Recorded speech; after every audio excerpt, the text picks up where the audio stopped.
1010XL, presented by Farah and Farah, exclusive injury law firm of the Jacksonville Jaguars. When it's game time, Farah doesn't flinch. Now, Lauren Brooks, Taylor Dahl, and Tom McManus. This is Helmets and Heels. Helmets and Heels on 1010XL.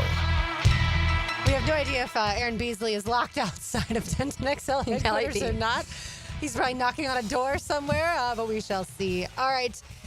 We were just discussing right before the show started. Let's finish this Liam Coen, Robert Saleh topic. We talked about it a ton on Friday. We talked about it a ton yesterday.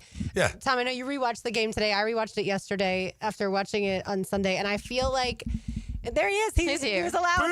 There we go. Sure. And I'm excited to get. That's right. Round of applause, RJ, for Aaron Beasley. I'm excited to get his thoughts on it. Yeah. Robert Saleh obviously said things that were against the quote-unquote NFL code. And then Liam Coen obviously took offense to it, and that's when he addressed it and just said, we're going to keep that between us. Then Kyle Shanahan said, it's Basically not said illegal. we're liars. Yeah, he said it's not We're illegal, cheaters. but we don't do it because we like to be fair. Yeah, right. And then post-game, not sure exactly what happened other than the video that we saw. I'm not sure what happened before the video started, but the video that we saw Liam Coen and Robert Saleh not shake hands with one another. Saleh looked like he might have been going towards Liam Coen, did not shake his hand. Then maybe something was said, and then what we know is Liam Coen said, keep my name out of your mouth, and then that's when Saleh came back and acted like he was in the WWE as far as his comments. Yeah, well, and then Liam said it twice and then threw an F-bomb in there, too. So it was a pretty, antagonizing type Anybody would comment. react to that. I mean, look, I don't know. Look, I went back and watched it. I mean, first of all, it looks like Saleh's trying to shake his hand, and he doesn't want to shake his hand, which is fine. You don't have to shake his hand. And Saleh must have said something, but it did take him a minute to turn around. Like, my feeling is like, look, if you got a problem with that guy, he's right there. Go right up to him. Be like, man, what's your problem? Why are you saying this stuff? Maybe Saleh was trying to apologize. I don't know. And I'm not saying, I still like it. It shows fire. I have no problem with it whatsoever. But I don't think it's as tough as we thought it was yesterday. He waited for the lineman to come around. He knew nothing was going to happen. So I don't know. I do like the bravado, but I think a little bit of his, a little faux pas bravado in my book. Yeah, like, hold me back. Well, I'm like going the to get tail you. of the tape, I think Saleh's going to win that fight. So You never I don't know. I mean, you don't know. Muscles don't mean tough. They don't mean hand speed either, and they don't mean they have a chin either. So just because someone has muscle, that don't mean anything. That is valid. You know what I mean? Bees, what were your thoughts? Well, I had a lot of former teammates, on IG. They were like, I think Saleh's going to take that one. But I love it. That's what kind of attitude we need as a team here. Yeah. And it's carrying on throughout the team. Nobody's taking anybody's bleep. Yeah. And that's Which is good. you follow. Absolutely. You follow the leader, and I like that from a head coach. I wonder what's going to happen at coaches' meetings. I mean, like, you're going to bring security with you just in case. Yeah. Robert Saleh's like, hey, man, now we're alone. Like, Do the although assistants come Liam's going to bring Tony with him. There'll be some pay-per-view. Records broken. I don't think Saleh would go to the NFL owners' meetings. A lot of those guys, they network at those things. The a lot of assistants coordinators do go to go? those Okay, things. so, yeah, Heck maybe. man.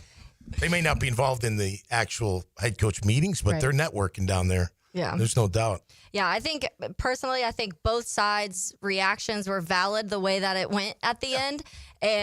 But I like it. I like having a coach that will say something to somebody else. I would have liked it, to Tommy's point, maybe be a little early. I would have honestly liked him to go up and be like, what is even happening? What's your problem? Why would you say that? Yeah, and then not really addressing it the week before, then not addressing it after, even though you tried to look like you were fighting the guy. I don't like that. But I think the way that it was, that is fun. I want to have the aggression. You talk about, you use the word savages, and you want to be physical as a team, then it starts at the top. Well, and listen, he comes in the locker room, the players love it. I mean, absolutely, we love that. Oh, man. I mean, right? I mean, you absolutely love it, that your coach has got your back. He's fired up. He's ticked off. He's not going to take any crap, any grief. So that side of it's fantastic. Especially after a season ago when Doug Peterson was the head coach and Azeez Al-Shaair knocks Trevor out. Whether you think it was a legal play or a dirty play, doesn't matter.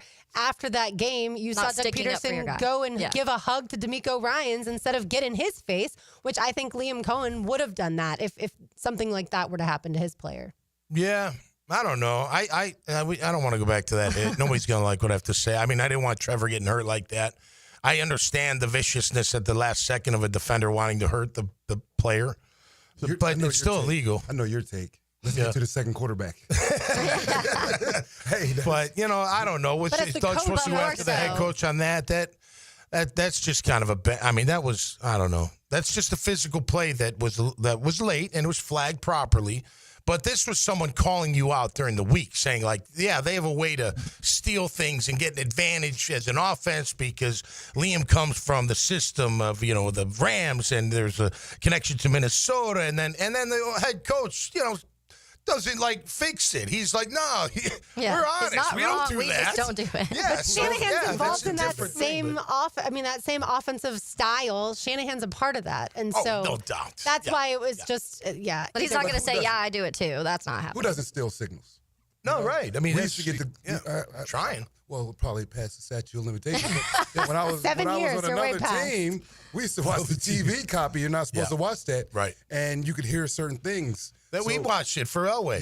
Yeah, I was saying that. I didn't know that was illegal. I played on the only team to shut out Peyton Manning. Oh, really? Yeah, we beat him 41-0 when I was with the Jets. Right. We saw something on film and heard it. Yeah. And we were like, oh, this is what he does. Yeah. I'm always that looking for sounds some legal advantage. to me if you're watching the television broadcast. Yeah, I don't know why. I didn't know Not that as was a illegal. team. Not as a team. But Like not them breaking down Yeah. that film because of the things, the insight that they're saying during the game. I told you that about sound with Elway. I mean, it was from the NBC broadcast. That was illegal. Yeah.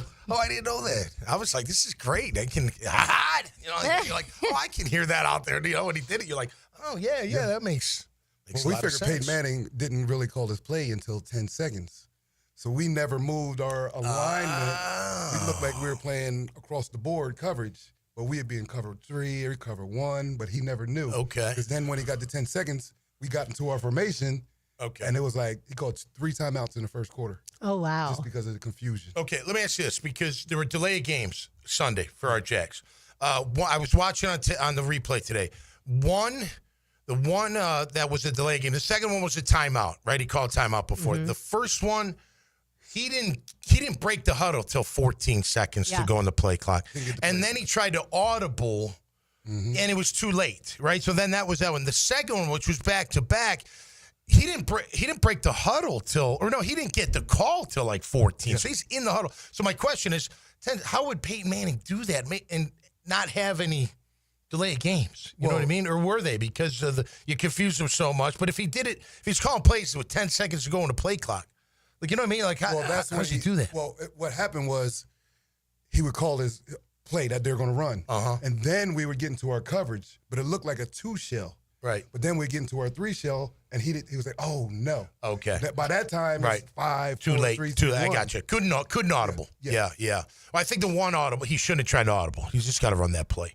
Trevor, Get the on the plays. first delay game. That was plays in quicker. What's that? Yeah, the plays. Get the play in quicker, but it seemed like a long call of a And play. that's what we didn't said it? at home too. Yeah. Like it seems like the play call itself is really It took long. 6 seconds, I think. The Yeah. one. Even after the timeout, they were rushing. No, I know. It was like It's just crazy. sometimes And he has to have 2. Remember, Trevor gets 2 play calls. Right. He gets the one and then the one that he can audible 2. And so, there's it seems like we've heard Liam Coen say it's not a simple system, right? A simplistic system. So it does feel like the play calls themselves are long. But then I want to go back to, well, how did Baker Mayfield on the offense last year do it? Because the Jaguars are leading the league in penalties right now. And I don't think the Bucs are anywhere close to that. So, or knowing they the weren't a year offense, ago. Knowing the offense helps a little bit, where he can probably make those play calls. Right, but that was Baker's quicker. first year in Liam With Cohen's system. calling So some people would probably say Baker's maybe a little smarter getting it sooner. Well, maybe they I've didn't heard use the when curve. it comes to that. Yeah. I've heard that when it comes to the football IQ, Baker is a very high level when it comes to that. And so he's maybe been on 4 teams. yeah, I mean he's had to pick up offense after offense after offense, and we talk about that here. Baker's done it double he was when with it the comes Rams. to OCs. He was. And wasn't Liam with the Rams? He was, but he wasn't No, the play then- caller. yeah. But, but that's the terminology. Yeah. And Right. It's easier for Baker to pick that up. Pick it up. So Good call. I can see that. We had this question yesterday, Bees. So with all these shifts and motions, right? That's what everybody in the NFL is moving towards. Why doesn't the defense just stay still and not show whether they're in man or zone when that player does motion pre-snap? Well, what happens is if you're in man, you have to align on your guy. So, zone tells itself right away because you don't cover or you don't carry over to the next side. So if they're in the 2 receiver side and I'm over, they're like, oh, that's man to man because usually I'm just playing the right side if I'm in zone. So what they do, they'll show that fake motion to see if anybody moves. shifts. Right. Or they'll line in empty knowing that they're getting into their regular formation because if the back is way out there and there's a linebacker out there, it tells you right away. Right. So how do you combat those shifts and motions? You have a good D-line. Yeah. I mean, yeah, absolutely. That helps everything because, I mean, if you're playing man-to-man, they're going to call the right play. And that's why they use it. You know, that's to their advantage. Yeah. I like the one thing we used to do where we call it match coverage, where sometimes there would be a slot. I would go a line over there, but I'd still be playing zone. And if you have corners that are, you know, savvy, they can play both sides. Some corners are more better. Right. They're just so much more comfortable outside than they are in the slot. Yeah, I was thinking, like, why can't we, like, guy goes in motion, just bump man. You know what I mean? Instead of zone. Now there'll be mismatches, obviously. You don't want that. Yeah, I don't know. yeah, unless it goes corner to receiver, receiver to corner, right? Yeah, then that would work. That's interesting. Initially, if you don't think about you have your corner here and you got the slot over there. Yeah, you got a safety on the number 2 receiver. Yeah, I don't want that matchup either. Speaking of man-to-man, Travis Hunter. It was interesting. I didn't recognize until I watched the replay today. After he got beat by Ricky Pearsall on that slant, he was in man. I want to get your reaction to his technique because he got beat. He's been beat a few times now. So it's okay. We get beat. It happens. But the announcer said he hasn't been in since Ricky Pearsall made that conversion on him. And I don't know what happened there. Defensively. On defense. I'm sorry. Yeah. He played plenty on offense. But do you remember what play I'm talking about? I think it was a third down. Yeah. And he ran just a slant. Was it slant down the seam? No, it was a regular slant, but it was from the bottom right.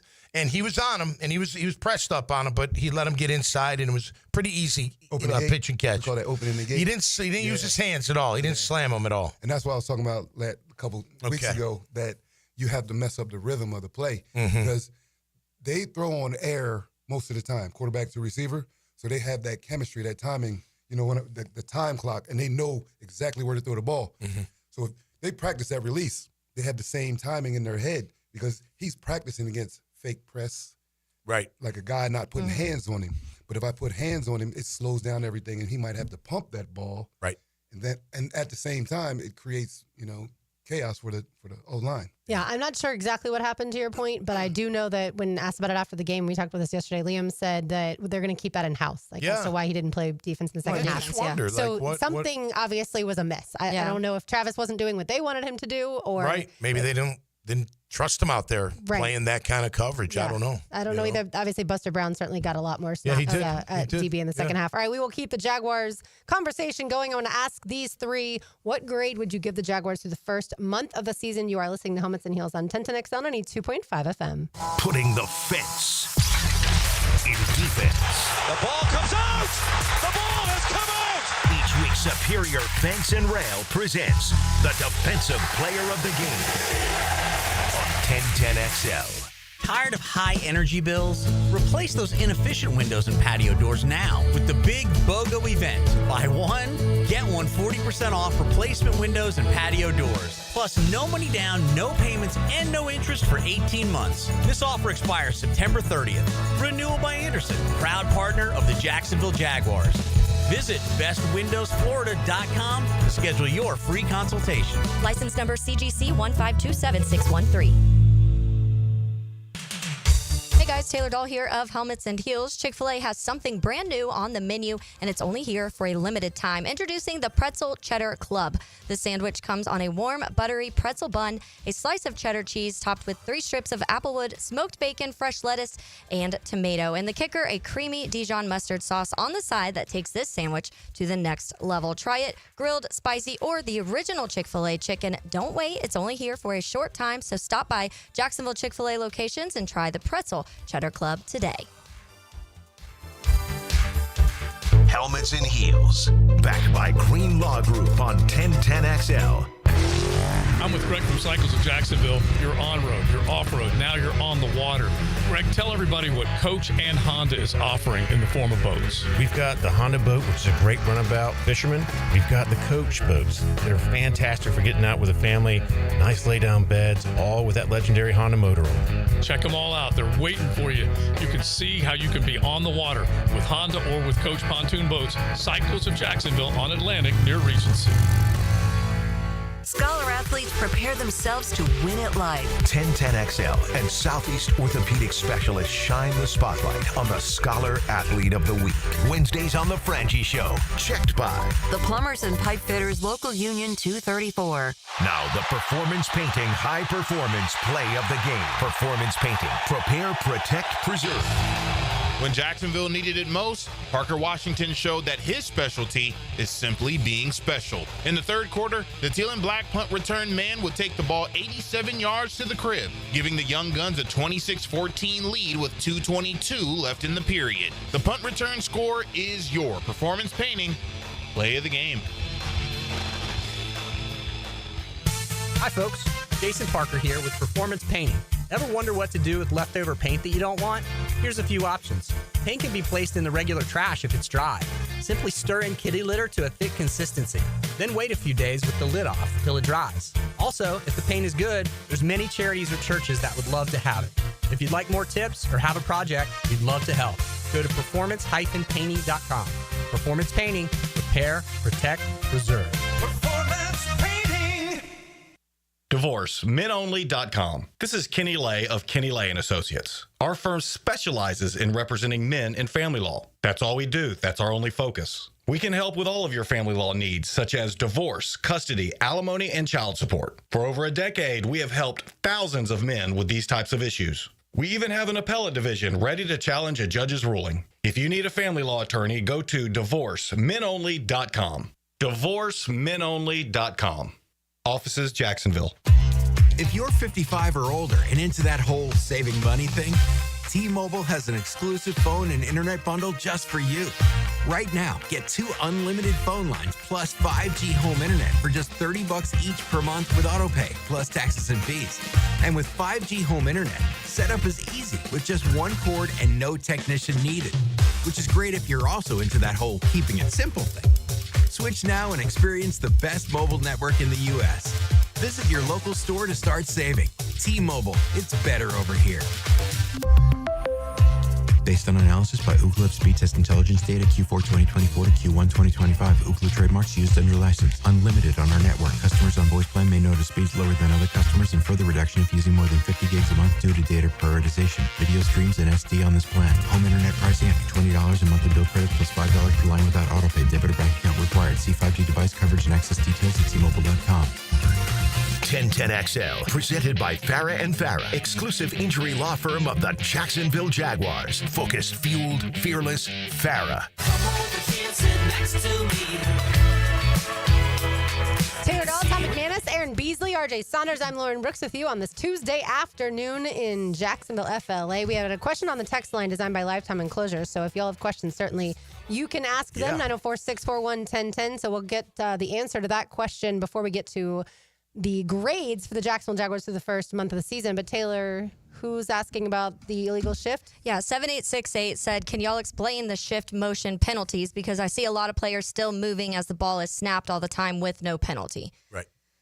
Okay, so the illegal shift is when 2 guys move at the same time.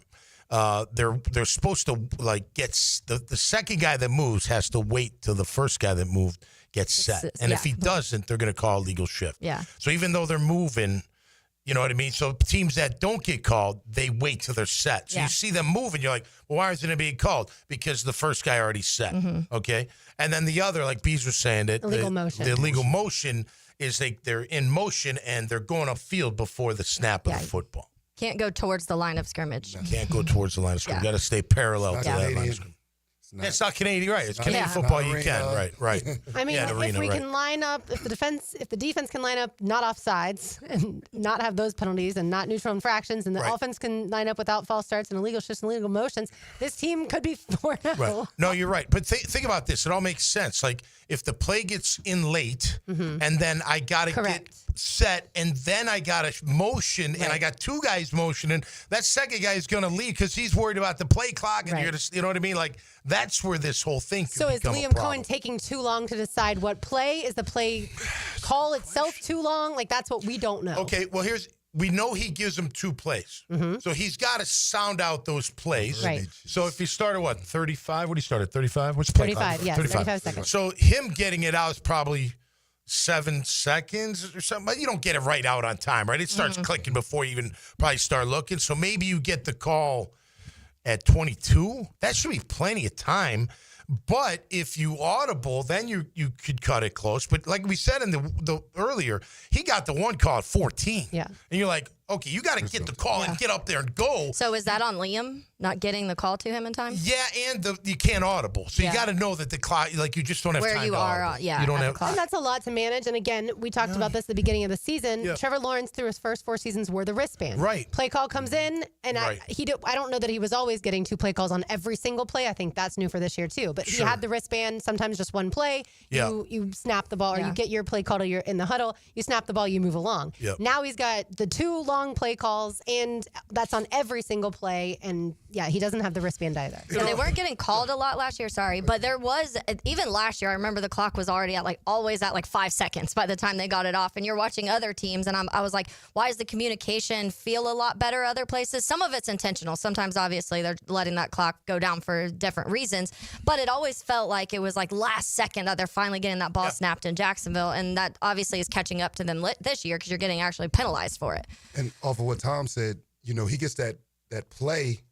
He still has to read the defense too. Right, Yeah. right. There's time. Right. There's and time they're there. doing movements, and by that time and that's what happens. Sometimes you get late in the clock, and you want to make that change because now they're finally set, Right. and now you want I got to change it. Yeah. And now it's 3 or 4 seconds, and that's what happens too. I hope, and this is speculation. I don't like doing it, but I hope he's not thinking too much because watching it again today, Trevor wasn't good about field management where he was. The dump off the ETN. Now, I'll give him credit for Towards the end of the running up to game, ETN and grabbing the football and giving it to the center because he knew he's like, oh, man, I Right. should He have. should have had 2 shots at the end zone. Or just throw that one out of bounds, Sure. right? Don't give it to him. So he's got to know better than that. But I will give him credit for going up there and grabbing the ball because if he doesn't do that, time would have run out and they would not have gotten any points there. And that would have been a big boo bird session. I know they weren't.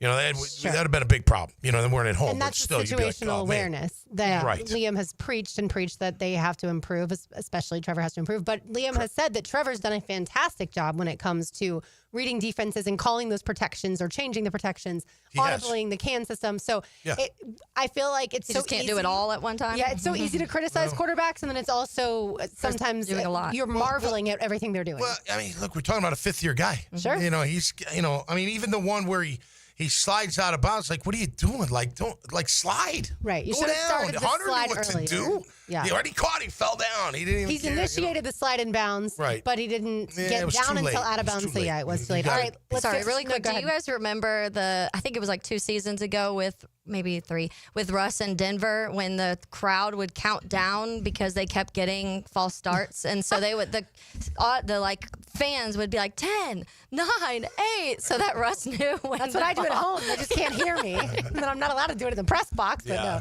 Yeah, it Maybe does. we got to start doing that. Everyone's counting down on Monday. I don't know that has it been an issue at Everbank. I think the main 2 times that it's been an issue have been both road games. They definitely got one the last home game. They got an illegal shift. I know that. Right, But I I don't mean, know like- about the false start. Yeah. Overall, just too many penalties. Yeah. False start. Holding. Yeah, they have the most in the league defensive right now. penalties. It was just too much. Yeah. All right, so your grades through the first 4 games of the season. I'm going to ask you for 2 grades. This is not just a Jaguars grade. You're going to get a Liam Coen grade and you're going to get a Trevor Lawrence grade. We're going to break it down because it's easy to give, I think, an overall Jaguars grade that would be, if not an A, then a B, certainly, because they were 4-13 a season ago. Now they've won 3 games. 3-1. Yeah, 3-1. So B's, I'll start I with wouldn't you. give him an A either, but at least a B for sure. Sure, A or B. But Liam Coen grade and then Trevor Lawrence grade. Liam Coen, I give it A-. Okay. Just the energy he's brought. Mm-hmm. When I say him, I mean the whole team too, because the defense is playing lights out. Him bringing that coordinator is part of the grade. Exactly. You hire well, your defense performs well. The defense is like 360 degree or 180.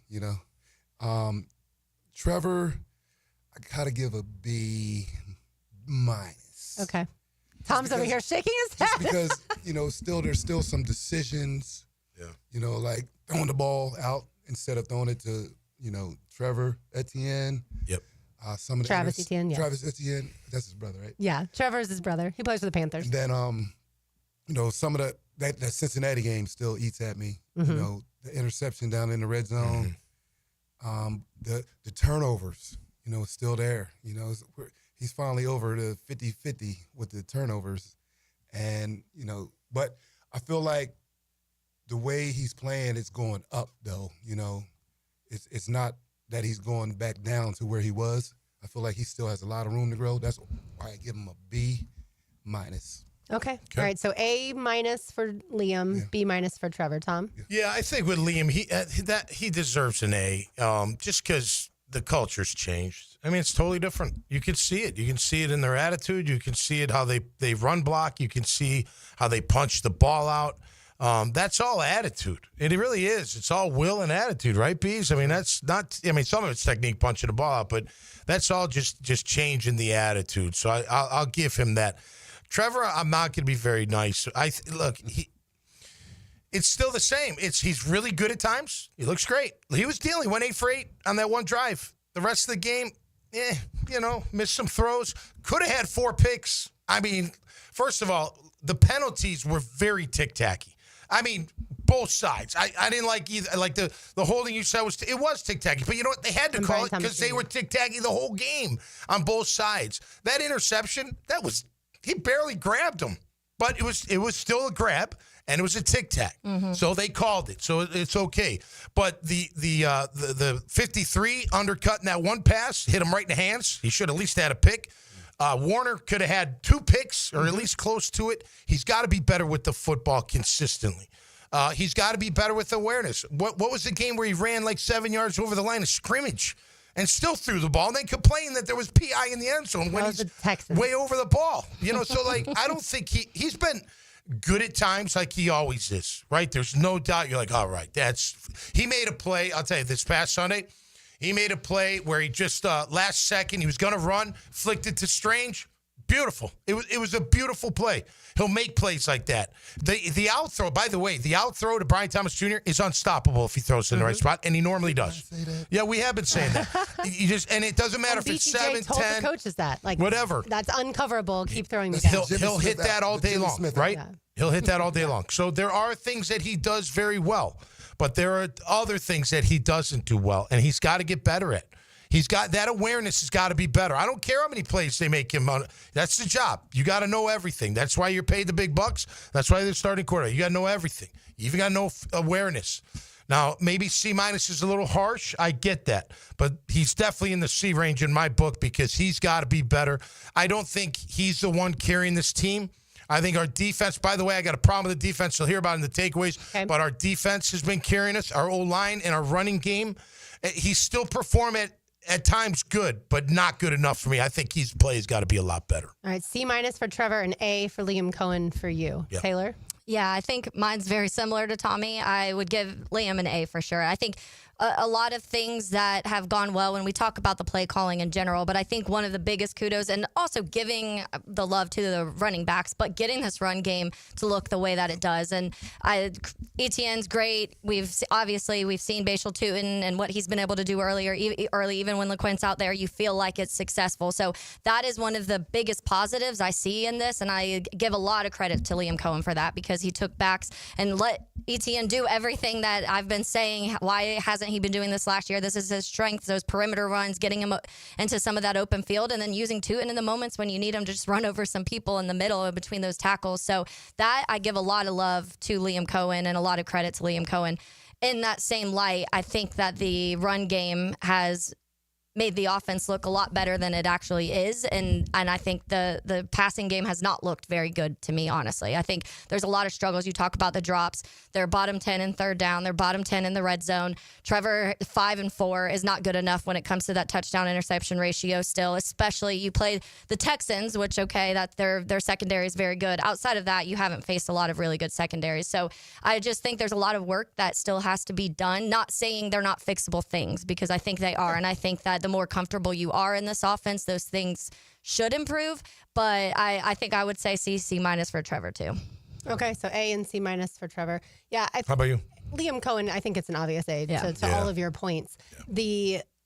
The standard that has been set now is honesty, communication, and accountability. Yes. And to be able to have a good enough rapport with the people that you work with, obviously the players that play for him in the football setting, but to have that respect with one another to where you can say to someone, you're not doing what I think you should be doing, and that person respond in a positive way is massive. And the honesty wasn't here last year, obviously the last couple years, and the accountability clearly wasn't here. And the communication, I think, is elite between Liam Coen, the people that he works with, as far as the other coordinators, James Gladstone, Tony Baselli, for what the team needs, and then obviously the players too. And then, Trevor Lawrence, I would give a B-. I'm with B's on that, because I think there is a lot that he's had to learn. And I understand some people would say, well, he's in year 5. Why hasn't he learned it yet? Well, for Trevor Lawrence and this, for Trevor Lawrence and this offense, I think it's way more complex than he's ever had to deal with before.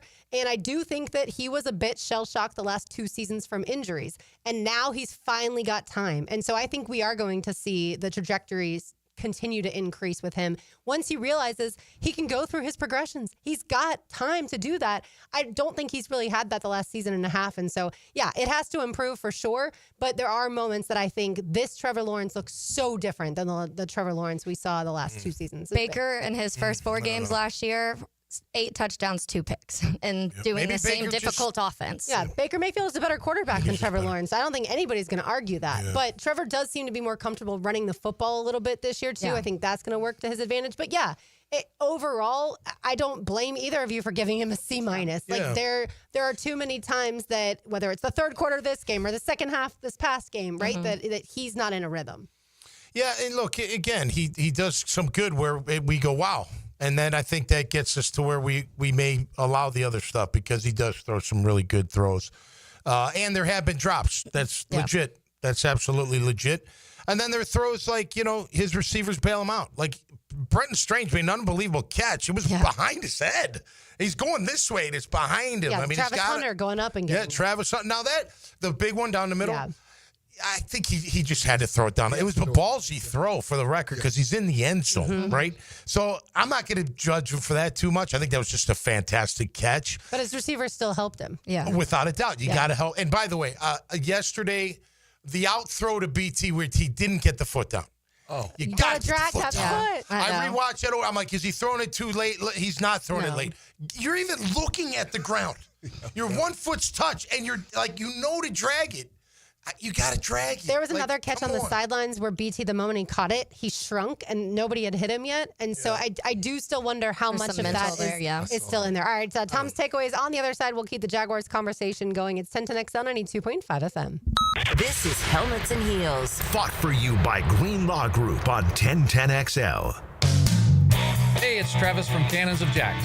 Thank you for trusting us for 55 years of custom welding fabrication and vehicle towing accessories. When you need a trailer hitch for the family car, a gooseneck for the company truck, or even RV towing options, call us at Cannons. We can do a bumper hitch, fifth wheel hitch, anything for safe, reliable towing. Come to Cannons of Jacks, where service is our #1 priority, and we treat our customers as we like to be treated. Check us out online, cannonsofjacks.com. Rick Ballou for Coy Dental. That's right, Carlson Dental is now Coy Dental. Dr. Lee has been practicing there for 9 years, has purchased the company. The Coy Dental team still has the same great dentists and staff. And remember, if you get nervous visiting a dentist, don't. There's never a problem at Coy Dental, with light sedation for cleaning and deep sedation for all your restorative needs. Coy Dental, located in Bartram Park. In a world where chains seem to take over, it's awesome to have a locally owned retailer who's only focused on Jacksonville. Beards Diamonds is the perfect example. Hickett here. All those jewelers in Town Center are owned by big Wall Street companies, but Beards Diamonds, they are local, man. Say hi to the Lupos when you get in there. They've been around and serving our area for more than 40 years. And Beards run circles around the big chains. Massive diamond inventory. Beards. All the top bridal brands. Beards. Strongest warranties. Beards. Beards wins on price every day. They don't have extra markups to please Wall Street or pay commission salespeople. In fact, Beards guarantees to beat any national chain store on price. So don't buy anywhere until you at least get a second opinion at Beards. I am sure you'll get a bigger, better quality diamond for your money. And it'll be backed by local folks with integrity and local accountability. Man, in a world where generic chain stores pop up everywhere, refreshing to see a local place that can give you a great diamond. Don't buy a diamond in Jacksonville without seeing your best option at Beards Diamonds. Shop local, shop Beards at the St. John's Town Center. Jacksonville's building a fence along the goal line. This is the Superior Fence and Rail Defensive Player of the Game.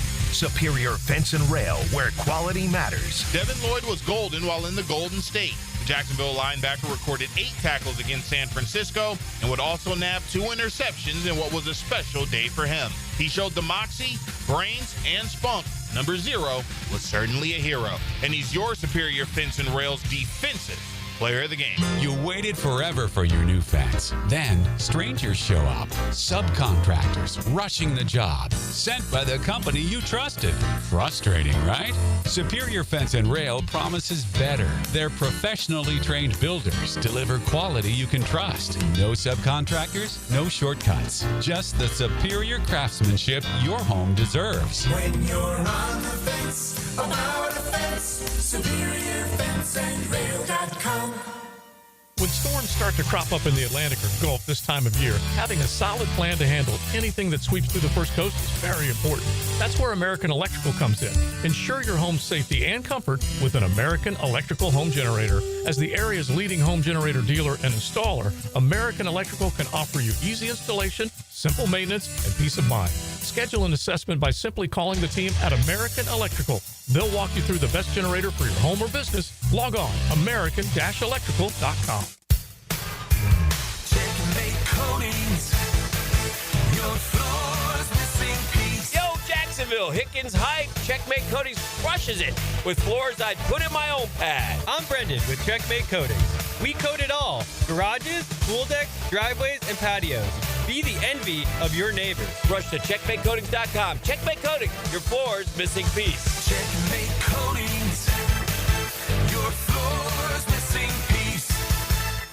1010XL, presented by Farah and Farah, exclusive injury law firm of the Jacksonville Jaguars. Still, present, ready. Farah doesn't flinch.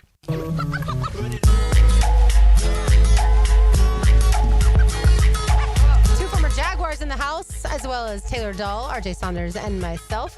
Let's get it now to a complaint by one Tom McManus and Tom's Takeaways. Now. Okay, it's go time. Tommy's Takeaways. Jacked up by J-Dog Junk Removal and Hauling. Call 506-1256 for your free estimate today. We are here for you. Veteran owned and operated. All right, not a complaint, but a takeaway. And I tell you what, they are going through this, or already have yesterday during their film sessions as a defense. Those 2 scoring drives in the second half that were touchdowns could have totally been prevented. And if you're going to be an elite defense, who, listen, they saved the day in the end. There's no doubt about it. They forced the turnover in the end. But those 2 drives, one drive they should have got off the field twice. They did not. Gardeck lost his coverage on one, and then Bourne was open, just leaking out of coverage, not staying on their guy. It felt like the C-Mac catch, Gardeck was a little confused because it seemed like everybody else was in man and he was playing zone. And then C-Mac just kind of leaked upfield on the left side. He hit him. It was like a 29-yard gain. Bourne was at a 24-yard gain. Those things hurt him. The other drive, there were 2 penalties. Now, the one you could say is tic-tac, no doubt, on Campbell. He had his arm just for a tiny second, if you go watch, just his outside arm, but they called it, okay? I wouldn't have called it, but they called it, and they called it that way the whole game. Gardeck's holding was legit on Juszczyk. And to me, I love Gardeck. I think he's the right kind of player. He's really good against the run. He's physical and all that. But he's got to recognize that Juszczyk's coming in motion, and it could be a pass because he grabbed him because he got by him. And if he was saying, oh, shoot, this could be a pass, he might have been ready for it a little bit better. So, look, I'm happy about the defense. But if you look at it from a macro standpoint, they really gave up 2 scoring drives and let San Francisco back in the game. It was 26-21, and they had plenty of time to win that game. They didn't because our defense came through. Congratulations. Earlier in the game, they were bend, don't break. They were giving up yards. They were giving up drives, but then they shut it down and forced a field goal. They had some turnovers, of course. Devin Lloyd played absolutely outstanding. And so did other guys like Josh Hines-Allen. Should have been 29-21. What's that? Should have been 29-21. Should have been. We'll throw the kicker in there, too. Damn it, kicker. Make you kick for crying out loud. But my takeaway is this. Look, I'm so happy we're 3-1. But they're keeping it in perspective in that building. They have to, because Kansas City's coming to town, and I know that Lamar got hurt, but it looks like they're maybe hitting a little bit of a stride. And I'm a little concerned they come in here. Spagnuolo is one of the best D coordinators in the game. He could give us some problems. And if our defense makes mistakes like these, we're going to get burned and we're going to get hurt. And I want that cleaned up. It's still early. They got time to clean it up. It's a great win. But that's my takeaway from today, man. You got to be on your game for 4 quarters without these breakdowns, without these penalties, so you can keep the foot on the gas and be at 26-14. Beat down, and maybe you get to 29. I don't care. That sounds even better, 29-14. But that's my takeaway today, brought to you by J-Dog, Junk Removal and Hauling. Maybe just some slight complaint against the defense. Let me tell you something. If that, you know what would our grades be? What would our grades be? On that last, on those touchdown drives, they would have been minuses across the board, and we would have got our butts chewed out because of the mistakes that we made. There was way too much. Now, granted, that shuffle pass for a touchdown was brilliant. That fooled me just watching. I'm like, holy cow, how do you do that? I had to rewind. I was like, wow, that was really, really innovative and great execution. The hook and ladder, a little weak for me, but whatever. You got to do what you got to do to spark your team. But did you see Tua's behind the back pass last night? Yeah, that was pretty cool. Yeah. If Trevor Lawrence did that, so Tua's obviously left-handed. He flicked it with his right hand behind his back. So that would have meant Trevor would have done that with his left hand. How would you have felt about that? Yeah. Wait. I'm missing. Did he fumble? Because one time he did. Oh, it was the end of round. Yeah. Yeah. If it works, great. If it don't work, I'll help us to pay. If it works, it's fun. But yeah, I just feel like that's the deal. That would have made us very nervous. Oh yeah. If Trevor's using his non-dominant hand to flick it behind his back. Yeah. Keep it simple, stupid. Yeah.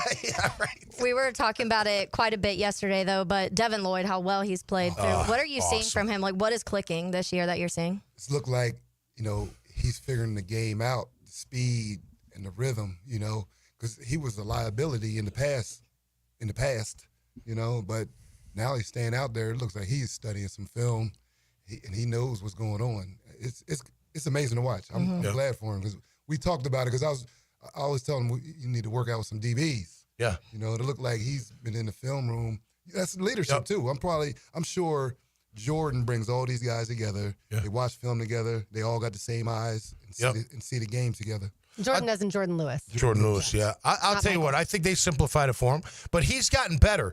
The play where they threw it to C-Mac at the goal line, he was out of bounds, and he kind of got tackled out of bounds, and Lloyd was right on that. Yeah, and he started celebrating. Right, absolutely. Yeah. So if you watch that play, he's got C-Mac one-on-one in the open field, and he covered him actually pretty well. It was actually really great, because I wouldn't have done this. I would have totally whiffed. But he made it like a basketball move. He just kind of shuffled in space, waited for him to make his break, and then he went with him. Now, if the ball was perfect, he probably would have got beat for a touchdown, but he was right on coverage, and that made a difference in the game. So I think he's gotten better.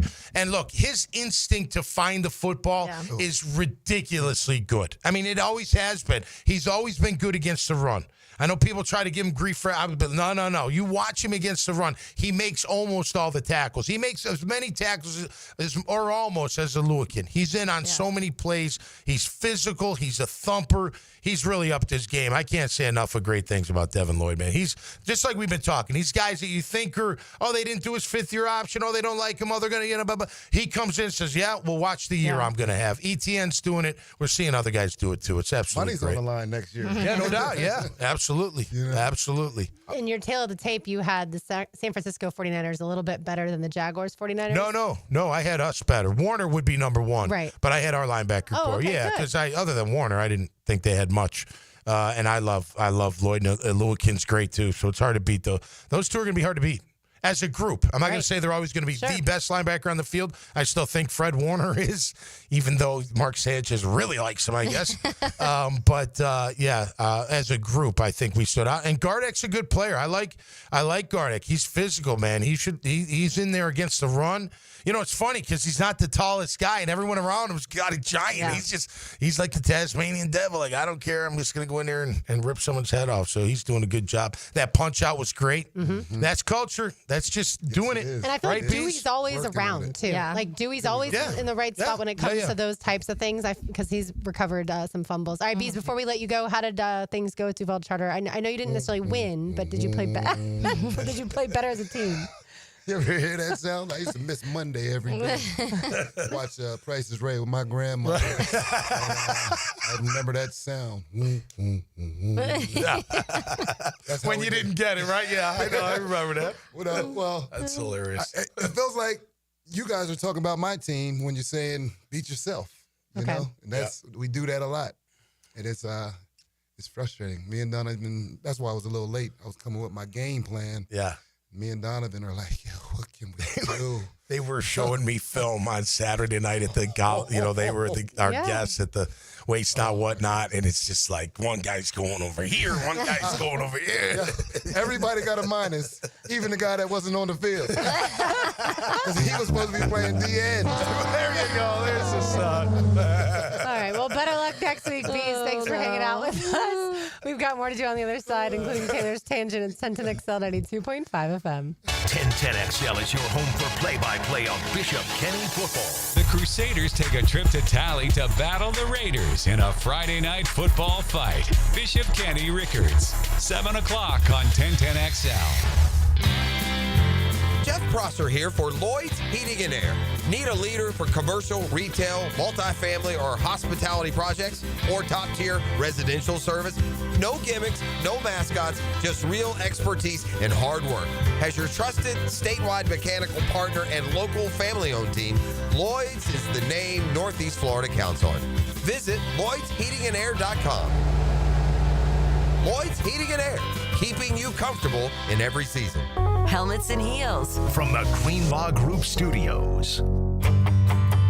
Hey, Jacksonville, I'm sure by now you've seen our bright green GFL trucks and containers throughout the greater Jacksonville area. We are an industry leader in solid waste and would love the opportunity to earn your business. We are committed to customer service, reliability, and have unwavering focus on safety. Whether commercial or construction, let us haul your waste away. Call 904-760-5880 to get a quote today. GFL, Green for Life. This Date in Sports History is brought to you by Southeast Orthopedic Specialists.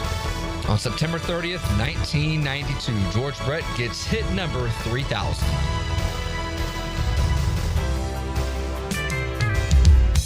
Hey, it's Rick Ballou. I just upgraded my home with fantastic floors, and the experience was incredible. Rusty and the team brought the showroom to me with their at-home consultation. The whole process was simple. The installation was top-notch, and the results, absolutely fantastic. Take it from me. Don't wait. Visit fanfloors.com and schedule your at-home consultation today. Fantastic Floors, where every step is fantastic. What are the only two states that do not observe daylight saving time? The answer next. Having the right homeowner's policy protection means you're staying on top of your most valuable possession, your home. For information on finding an agent, go to southernoak.com. Our family protecting yours, Southern Oak Insurance. The only two states that currently do not observe daylight saving time are Arizona and Hawaii. Southern Oak Insurance. Our family protecting yours. Keeping kids active is a full-time job for parents, so let I-9 Sports help. They've got winter and spring registration open right now for kids all over the First Coast to enjoy their favorite sports. Log on to i9sports.com and don't miss out on the upcoming seasons. Enter 1010 in the promo code. The 42nd Annual Wave Masters Pro-Am Surf Contest, presented by Favorite Gray, is Jacksonville's largest surf event and returning to the Jacksonville Beach Pier on October 4th. 20 grand in cash will be given away for the Marker 32 Longboard Pro, the Takaloo Men's Pro, and the US Assure Women's Pro. Enter at Sunrise or Aqua Surf Shops today if you want to compete. The 42nd Annual Wave Masters Pro-Am, October 4th at the Jacksonville Beach Pier. Come watch the best surfers in Northeast Florida compete. Are you trapped in a high-rate mortgage, watching your hard-earned money vanish every month? Stop right now. At Loan Pronto, they are delivering the lowest mortgage rates in 3 years. Hey, Prosser here. Loan Pronto's rate reduction home loan program is a streamlined, low-cost way to slash your house payments by hundreds of dollars a month. Lock in at a fixed rate as low as 4.99% APR and close in as little as 2 weeks. No appraisal needed in most cases. And here's the kicker. You can skip your next two house payments entirely. Don't wait. Rates this low won't last. Call Loan Pronto now for your free, no-obligation quote. Loan Pronto is amazing. So start now by calling 904-999-1508. That's 904-999-1508. Or visit loanpronto.com to lock in your new low rate and skip those next 2 payments. 999-1508 or loanpronto.com. Equal housing lender, NMLS 1661781. Subject to lender approval, NMLS, consumeraccess.org. If your ride is making strange noises, don't wait and make it worse. Come to Action Transmission on Merrill Road. My expert technicians can diagnose the problem and likely fix it fast. Experience the difference at Action Transmission on Merrill Road. 1010XL, presented by Farah and Farah, exclusive injury law firm of the Jacksonville Jaguars. When it's game time, Farah doesn't flinch.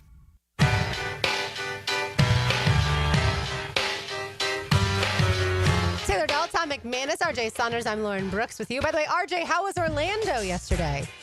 Certainly a learning experience, but something I have dreamed of for a very long time. I mean, going on YouTube all the time, watching Los Angeles Lakers media days and saying, man, I hope one day that's me. And to be able to go to Orlando and experience the media days, I can't thank Steve Griffin enough, but also Dante Marcatelli, Jake Chapman, the Orlando Magic organization there that does a lot of things with us here at 1010 for allowing me to have that opportunity. Certainly a boyhood dream come true for me. Nice. Yeah. Dreams don't chase themselves. That's in the country song. That is. Isn't it? Yeah. You know who it is, too, because he's a popular guy, and I know we love that song. If take your chance, take it, or something like that. The dream doesn't chase That's itself. Cody Johnson. Yeah, good job there, RJ. That's awesome, man. Glad to hear it. If you've got a dream, chase it. Yeah. That's what it is. Yeah. That's right. Yeah. There you go. Yeah. Nice job. By the way, the Jaguars signed quarterback Carter Bradley. Speaking of dreams, don't chase themselves. Carter Bradley, son of Gus Bradley, former Providence quarterback. On the flip side, they did release quarterback Seth Hennigan from the practice squad. I woke up to seeing that on social this morning, and whoever posted it was like, this has been discovered because of Seth Hennigan's fiance's social media posts. And I was like, we are really monitoring these backup People are crazy or the with third string quarterback's fiance's social media. During camp, there was, I think it was Copenhagen, the tight end. Copenhagen, I think. Yeah. Well, I came home Not and the girls are like, the dip. he's got a famous TikTok girlfriend. I'm like, I have no idea what he's talking. Is he going to make the team? I'm like, I don't know. The answer's no, but okay. It's all good to know. TikTok. Yeah. Which it's funny. We didn't mention this yesterday, but the fact that Quentin Morris has been made active multiple times and has been making big good block on the punt return for a touchdown. Special teams plays has been nice that they've had that fourth tight end in the mix for sure. They also brought up Austin Trammell. I didn't notice a ton of him other than on the sidelines kind of cheering guys on. Right. But certainly their depth is going to be tested as we move forward. Yeah, you know, and look, this is not a shot on Tim Patrick or Parker Washington, but two things, if I may. I don't think Tim Patrick's for the bubble screen. He's a big guy. He's more physical. He's not going to shift you out. He's not going to break that first tackle. Yeah, so I didn't like that call. On that, and I don't think Parker's our end around guy. Brian Thomas, Travis Hunter, De'Ami Brown, I love Parker. He can do a lot. But I just don't think he's our end around guy. I agree, and I'm surprised that knowing how well Liam Coen knows his personnel with every team he's with, that he would have called those plays with those guys. Yeah, that surprised me too. I would have thought he would have gone with more of the speedsters. In those moments. Well, I will tell you what's also contagious is blocking downfield. That one touchdown run, Strange and Brian Thomas Jr. blocked their butts off, and then ETN broke that tackle and then took it to the talk about his game-breaking speed. You know, everyone's complimenting Travis Hunter and his one block on an ETN run, and I'm sure BTJ is like, "Hello, I'm also out here blocking. Nobody's paying attention. Everyone compliments Brenton Strange and now Travis Hunter, but never me." All right, Taylor Dahl has a tangent. Now, Taylor's Tangent, served up by Chick-fil-A on 1010XL. All right, so if you were watching any of the games last night, obviously the Broncos-Bengals, the Broncos won 28-3 against the Bengals. The Bengals they're not a good football team right now. And any of the hope they had, even with a bad team, Joe Burrow can get you through some of that. Jake Browning can't. Also crazy that the Jags let Jake Browning look the way he did against them because he looks like he should not be in the NFL, honestly, the way he was playing last night. So many times last night because they kept talking about when the Bengals came to Jacksonville and the Jags were 8-3 and the Bengals had Jake Browning and yet they won. I was like, can you please stop bringing this up? Like, we know. Yeah. But so one of the plays, and it talked about a little bit, but they had to end up there was a penalty on it, so that's why it kind of turned into a bigger moment in the game. But there was a play where a fair catch was called, and then a penalty was called on that fair catch. But the player who was Mims Jr., who did the fair catch, bobbled the ball like multiple times in the air. To me, it looks like he's about to fumble it. So, of course, the defender is going to make a play because it looks like he's about to drop the ball. So he's kind of standing there waiting for this to go. I want to play the clip real quick because they kind of go through what's happening in this. So, RJ, can you roll that, please? So he calls for the fair catch. He bobbles it, and Jules just takes it away as he's trying to re-grab it. And they're going to throw a flag. Yeah, Joe, on this one, once he calls for a fair catch and he bobbles it, he has to be given a reasonable opportunity to complete the catch. So this is fair catch interference. It doesn't go back and watch the play. Like I think if you bobble it 3 times, then you have been given a fair chance to do the fair catch, and at that point you don't. So I think the defender should be able to make a play on the ball at that point. We have become so soft as a society. I mean, you bobble it once, you got to catch. It's called a fair catch, not a fair bobble. Like catch the ball, and if it bounces off your hands, you're alive. It's live. It should be. That's ridiculous. Yeah, what a terrible call. It's awful. If you just go back and look, it's all over Twitter and on social. So if you look, the Mims Jr. fair catch, it'll probably pop up. But yeah, like the first time it goes, it kind of hits his chest. So I get that, sometimes that happens. But then it bops again, then it bops again. He's on his knees falling at this point. And so the defender just kind of snatches it out of his hands because it's loose in the air. So to me, it doesn't make sense. I think they need to come up with something where if you have the chance to catch the ball and it pops out of your hands, then at that point it's fair game. And I know it's safety because they're like, don't want that guy to get drilled and whatever, but you can't touch him until the ball hits. But at that point, if the ball hits and pops out of his hands, then you had the chance to catch the ball. Yeah, can I hit the ball? Maybe not him. You know what I mean? Yeah. As a defender, like, am I allowed to do that? We saw Rayshawn Lane have interference on Rain Lane, on the punt. That was legit. He's got to watch. You just got to be careful that. I get it. Like we talked about yesterday, there were some special teams issues. Christian Braswell should have lined up right up with his feet on the goal line, and then that way you move forward from there. You don't line up in the end zone because then he wasn't able to get that punt, nail that down because Logan Cook did have a better game. Yeah, look, Quinn grabbing that kickoff at the 8th, like he and went out of bounds. Don't do that. But LeQuint later, I'll say, made up for it because he recovered a fumble. Yeah. And that is important. That was a huge moment in the game. Yeah, and Braswell on the punt return did a great job on the gunner. If you watch that, and don't get me wrong, Parker set him up nice, but he stayed on his block. He didn't block him in the back. It was a good job, Braswell doing on that punt return for a touchdown. A lot of good blocks on that one. Yeah, there were. Where I went and replayed it, there were some really good ones. Hunter Long had a really good one. Ventrell Miller had a good one. Who else? Quentin Morris had a really good one. Which is impressive to me because Ventrell Miller thought he'd be starting potentially, right? Like he was in a battle to start, and obviously Devin Lloyd won the job, and I'm sure Ventrell knows why he has won the job because of the 3 interceptions. Well, he's watching it right now in real time. So. Yeah. Did you guys see? Did you watch when there was a play? There were 4 great blocks, but the last block of Doga killed this guy. Did you see that? Hit him right in the upper chest and wham! It was awesome. This offensive line at times is driving guys, not just blocking them. They are driving guys. It's very important. Attitude. All right, we've got a lunch to give away. We do. Free lunch to Chick-fil-A. Give us a call at 641-1010. Let's say caller number 1 today. You get free lunch to Chick-fil-A. Very impressive. It should have been a free ball for the for the guy rushing Mims Jr. Out of Oklahoma. All right, more to do on the other side. You are listening to Helmets and Heels on 1010XL 92.5 FM. He's got quite a resume. Ex-Special Forces tactician. Hayes Carline. Well-trained in hand-to-hand combat. Behind enemy lines. 5 hours before kickoff on 1010XL. Activated by Pella Windows and Doors. Visit the showroom on Phillips Highway. Hacker here, and it's time to kick off your weight loss season now with Awaken 180 Weight Loss. Want to be down 30 pounds or more by the bye week? What about 80 pounds by the playoffs? The best part about Awaken 180, you can lose weight while tailgating and drinking your favorite beverage. Swap calories, not flavor. And you don't even have to sacrifice your favorites like chili, wings, dip. You can still enjoy all of them and lose weight consistently.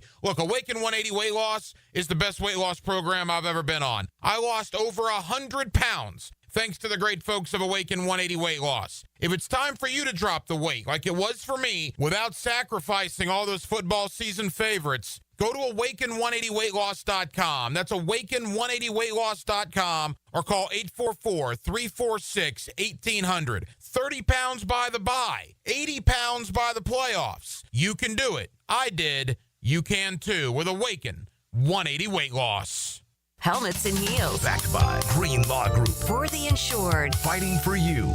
Josie for Hard Rock Bet, and if you're down on your selections, then stop betting blind. Start betting smart. The Hard Rock Bet Stats Hub has all the info you need before locking in your next play. Red hot streaks, latest line movements, and the trends that actually matter. Stats, streaks, trends for matchups you care about. Check out the Stats Hub, get the edge, and bet with confidence. It's all at Hard Rock Bet. Download the app and play. Offered by the Seminole Tribe of Florida. Must be 21 plus and physically present in Florida to wager. Terms and conditions apply. Concerned about gambling? Call 1-888-ADMIT-IT. I open the door and take you inside the locker room to get you closer to the field, the players and coaches you care about. Get a look at Hayes' blog on 1010XL.com. My blog is brought to you by Roland Reese Plumbing, where quality and experience count. Hey, fellow Floridians. We're the Wombles. We're retirees with 5 grandkids. And huge fans of natural gas. When the kiddos visit from Ohio, we go through towels like pool water. That's why we love our natural gas dryer. It dries in a jiff. So we use less energy and save money, too. Yep. Now earn up to a $300 cashback rebate when you install a new energy-efficient natural gas dryer. To learn more, go to peoplesgas.com/rebates. The flagship station of the Jacksonville Jaguars. WJXL AM Jacksonville Beach. WJXL FM Jacksonville Beach. Frank Franzi here for Coyle Fencing. Jacksonville is full of memorable sports moments. Remember Morton Anderson missing a chip shot field goal that launched the Jags into the playoffs in '96? You know who doesn't miss? Coyle Fencing. Coyle has been the fencing leader in Northeast Florida since 1927. Heck, Coyle has been installing fences since before Emery Bellard installed the wishbone offense. If you need a new fence, I recommend calling Coyle Fence today at 904-356-4821 or visit CoyleJacks.com. Coyle Fencing, proud partner of the Jacksonville Jaguars. DivorceMenOnly.com. This is Kenny Lay of Kenny Lay & Associates. Our firm specializes in representing men in family law. That's all we do. That's our only focus. We can help with all of your family law needs, such as divorce, custody, alimony, and child support. For over a decade, we have helped thousands of men with these types of issues. We even have an appellate division ready to challenge a judge's ruling. If you need a family law attorney, go to DivorceMenOnly.com. DivorceMenOnly.com. Offices, Jacksonville. Here's hoping for a Raise the Roof football season. And here's knowing Next Gen Roofing is up for any job. Game day or storm season, you need a team you can trust. And you know what? You don't need a glitzy roofing company. No shortcuts, no gimmicks, no nonsense. Solid roofs at competitive prices and a commitment to the First Coast community. Right now, save up to $300 on your next roof replacement. When you need a roof, you need Next Gen Roofing. Team with you, it's a win every time. Are you looking for a place to outfit your truck or van? It's Catlin Truck Accessories. For 105 years and 4 generations, Catlin is the name you can count on. This is Keith Catlin, and we know trucks and vans too. From Lear toppers, ladder racks, van shelving, strobe lighting, rolling lot bed covers, and everything in between. If you want quality products and great customer service, there's only one name. It's Catlin. Who can you count on? Count on Catlin. For 105 years, you can count on Catlin. I'm Max Fink with your 1010XL Southeast Orthopedic Specialist local sports update brought to you by Chad and Sandy Real Estate. Some injury update news for the Jaguars. Pass rusher Trevon Walker, who exited last Sunday's game versus the Niners with a wrist injury, is not expected to miss the remainder of the season. The Jaguars also announced they signed quarterback Carter Bradley to the practice squad and released quarterback Seth Hennigan. It's 79 degrees at 3 o'clock time and temp brought to you by Bueller Air and Plumbing. Stay cooler with Bueller. 1010XL, presented by Farah and Farah, exclusive injury law firm of the Jacksonville Jaguars. Focused, fueled, fearless, Farah.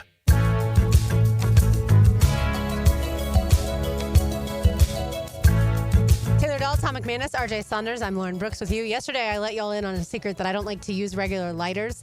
Oh, yes. This song I used to think was I Miss the Rains Down in Africa. And I sang it like that way for, I don't know, 20 plus years, maybe even over 30 years. And then all of a sudden I told that to Frank and Hayes and they were like, I bless the rains down in Africa. And that's when I learned it. I don't think I ever knew what it was. I have a lot of those where I just sing what I think it is and That's I allowed. never really fix it until somebody's like, hold on, what is it? Or I never like Google it. The songs I love, I'm all about the lyrics. But if it's just something that's like on the radio or whatever that you know, one of them, the song that's like, really love your peaches, want to shake your dreams. Yeah, tree. I thought forever it was really love your features, want to shake your dreams. And so I personally like my lyrics better. I love it. That is hilarious. But forever. And I was like, we were watching a cover band and I'm singing it. And my best friend's like, what did you just say? Yeah, right. And she said what it was, which is the peach. And I was like, no way. I was like, peaches and trees. And she was like, That's yeah. I was like, that is hilarious. not at all what I thought that was about. I love those. We did the first time I did Somebody in front of the band rehearsing. The second lyric, it says, I thought I saw the Madonna when I walked into your room. And I thought it was, I passed out on the couch as you walked into the room or something like that. And the band just stopped playing. And they're like, what was that? I was like, is that not the words? They're like, you better check the lyrics. I was like, oh, yeah, no, I'm way off. Let's do it again. Yeah, my favorite funny. one That's is, great. you know the song Bad Medicine? Yeah. Brian always thought it was burnt venison. And I was like, well, growing up in Jacksonville, Sure. yeah, it was a little more relatable than some other places. Yeah, hunting, fishing, burnt venison makes perfect sense. By the way, the postseason in Major League Baseball is underway, and Taylor's Cubs are just a few minutes from first pitch. Taylor, I need to find out how you're feeling as the Cubs play host to the Padres. Yeah, I mean, I'm glad it's home. So that was the last series came the Cardinals. We swept the Cardinals, thank goodness. But it came down to that to decide if we had to go to San Diego or San Diego had to come to Chicago. So that was a stressful series, but a sweep was fun. So I am glad it's home. The wind is kicking today. They're saying it's blowing hard out away from the field. So, yeah, hopefully you'll see a lot of Cubs hits and home runs today or for the series in general. But I read something earlier that it also makes me nervous that even if we win this series, we have to play the Brewers next, and they've just been... They've been awesome. They've been our worst, and it's just gotten They're worse. already your arch nemesis. Yeah, I mean, it was the Cardinals forever, and the Cardinals still are, but the Brewers have been so much better than them that it's kind of like the Titans and Texans and how they've kind of like taken over. But I saw something earlier. 10 of 12 wild card series for baseball have been 2-0 sweeps in the 3 years of its existence. Only 12 game one winners have won the and all 12 game one winners have won the series. Oh, wow. Oh, yeah. So no pressure No pressure there. today. Yeah, no doubt. Yeah, by the way, the Tigers lead the Guardians 2-1 right now. Tarek Skubal was the pitcher that started for the Tigers. I imagine he's out now because they're in the bottom of the 8th, and pitchers nowadays don't go that deep. Yeah. But I figured the Tigers would win once I saw who was pitching. What about the Cubs pitching? Because that was a problem earlier, wasn't So it? Matthew Boyd gets the start Yeah, he's today. got the Boyd. Boyd's Yeah, I saw starting. It sucks. We lost Cade Horton, who was our best pitcher in the series against the Cardinals. So that really sucks. They said if we make it to the I forget how they say it, LCDS. NLCS or whatever. NLDS. The division series, he may be back. Right. But then the rest, the pitching's been weird this year. It started off as the best part of what the Cubs were, like the pitching. Then it had this drop off where there was a lot of concern of what's going on. And then so everyone right before All-Star break was like, they need to go get a pitcher. They need to go get a pitcher. You need an ace. You need this. They also lost Justin Steele. That was supposed to be your ace in the first series. So that wasn't ideal for the whole season, and he's still not going to be back. But then all of a sudden the pitching was the strength and nobody could hit. So and this is from top to bottom, other than Nico Horner, everybody was in a massive slump for like a month and a half, and pitching kept us above 500 during that time. In that record, we're far above 500 when it comes to the overall record. But yeah, so it'll be interesting because they're going to have to figure some things out when it comes to not having Cade Horton, your best pitcher, is not ideal. You still won't have Justin Steele back, but they have some guys, and obviously Shota Imanaga is one of the better ones too. And Matthew Boyd's been really good this year, honestly. And I've mentioned him a few times when it comes to what he's been able to do. But I mean, we'll see. It's going to be scary. We just hope their bats are back, and it looked like it during the Cardinals, but the Cardinals also suck, so it's hard to tell. You know, with Major League Baseball playoffs, right? So we know football playoffs, like the intensity goes through the roof. Hockey is like ridiculous, but you don't fight in hockey playoffs, right? Do you still throw at guys in the playoffs in baseball? You know what I mean? Or is that just too much of a problem? You know what I mean? Like, you don't want to give up a base. Like, one base hit could end your series, you or don't you really could lose throw a at game. them unless there's extenuating some sort of other like drama surrounding it. Usually, I like that part of the game. Or even in a game, it doesn't have to be anything like. I do. That surprises no one. No, not at all. Because they police it themselves. I mean, it's kind of like it's like hockey. Like, all right, just drop them and let's go. There's definitely moments where I've been like, I'm glad he just threw at him, because and usually it's something that happens in that series or between those two teams in that year. Like whether it was a hit, someone did injure one of your players or whatever the case may be, and then that's kind of their retaliation later. Those things I don't mind, but there was a Rays Yankees back and forth several years ago. Yeah. Oh yeah, you guys were getting each other constantly. So if I may tell a funny story real quick. Go for it. So I'm interviewing Brett Myers on this other show. I'm doing the pitcher from Inglewood and Phillies and whatnot. So he gets sent down he goes back and ends up pitching in the World Series. A great story, but he's down in the minors rehabbing, and he says his manager's just this little sawed off, just screaming type guy. And Drew Henson's on the other team, the former Michigan quarterback, Dallas Cowboy quarterback. They're in I forget what minor league, what level, maybe class 3, I guess 3A. AAA. All right, so one of their guys gets hit. The manager comes up to Brett and he's like, man, you got to hit him. And he's like, oh, yeah, I'm going to hit him. And, Brett's a pretty big dude. Guy, he threw 98 in high school, just could fly. And he's like, so I'm sitting there like, if I'm going to hit somebody, I'm going to make sure they remember my name. Like, I don't want to just hit them. I want to leave a mark. And he goes, so I lined up and I whip it as hard as I can, and it sails way over his head. Like, I totally miss. And Drew Henson's on deck, and Drew Henson starts barking at me. And he's like, you better not try that with me. He's like, I'm definitely plucking you. He next comes up, he whips it right at him. So Henson charges him. Okay. So he's getting ready. He's getting ready for a fight. Well, his catcher's behind Henson, and his mask is still on. And Henson goes for the tackle.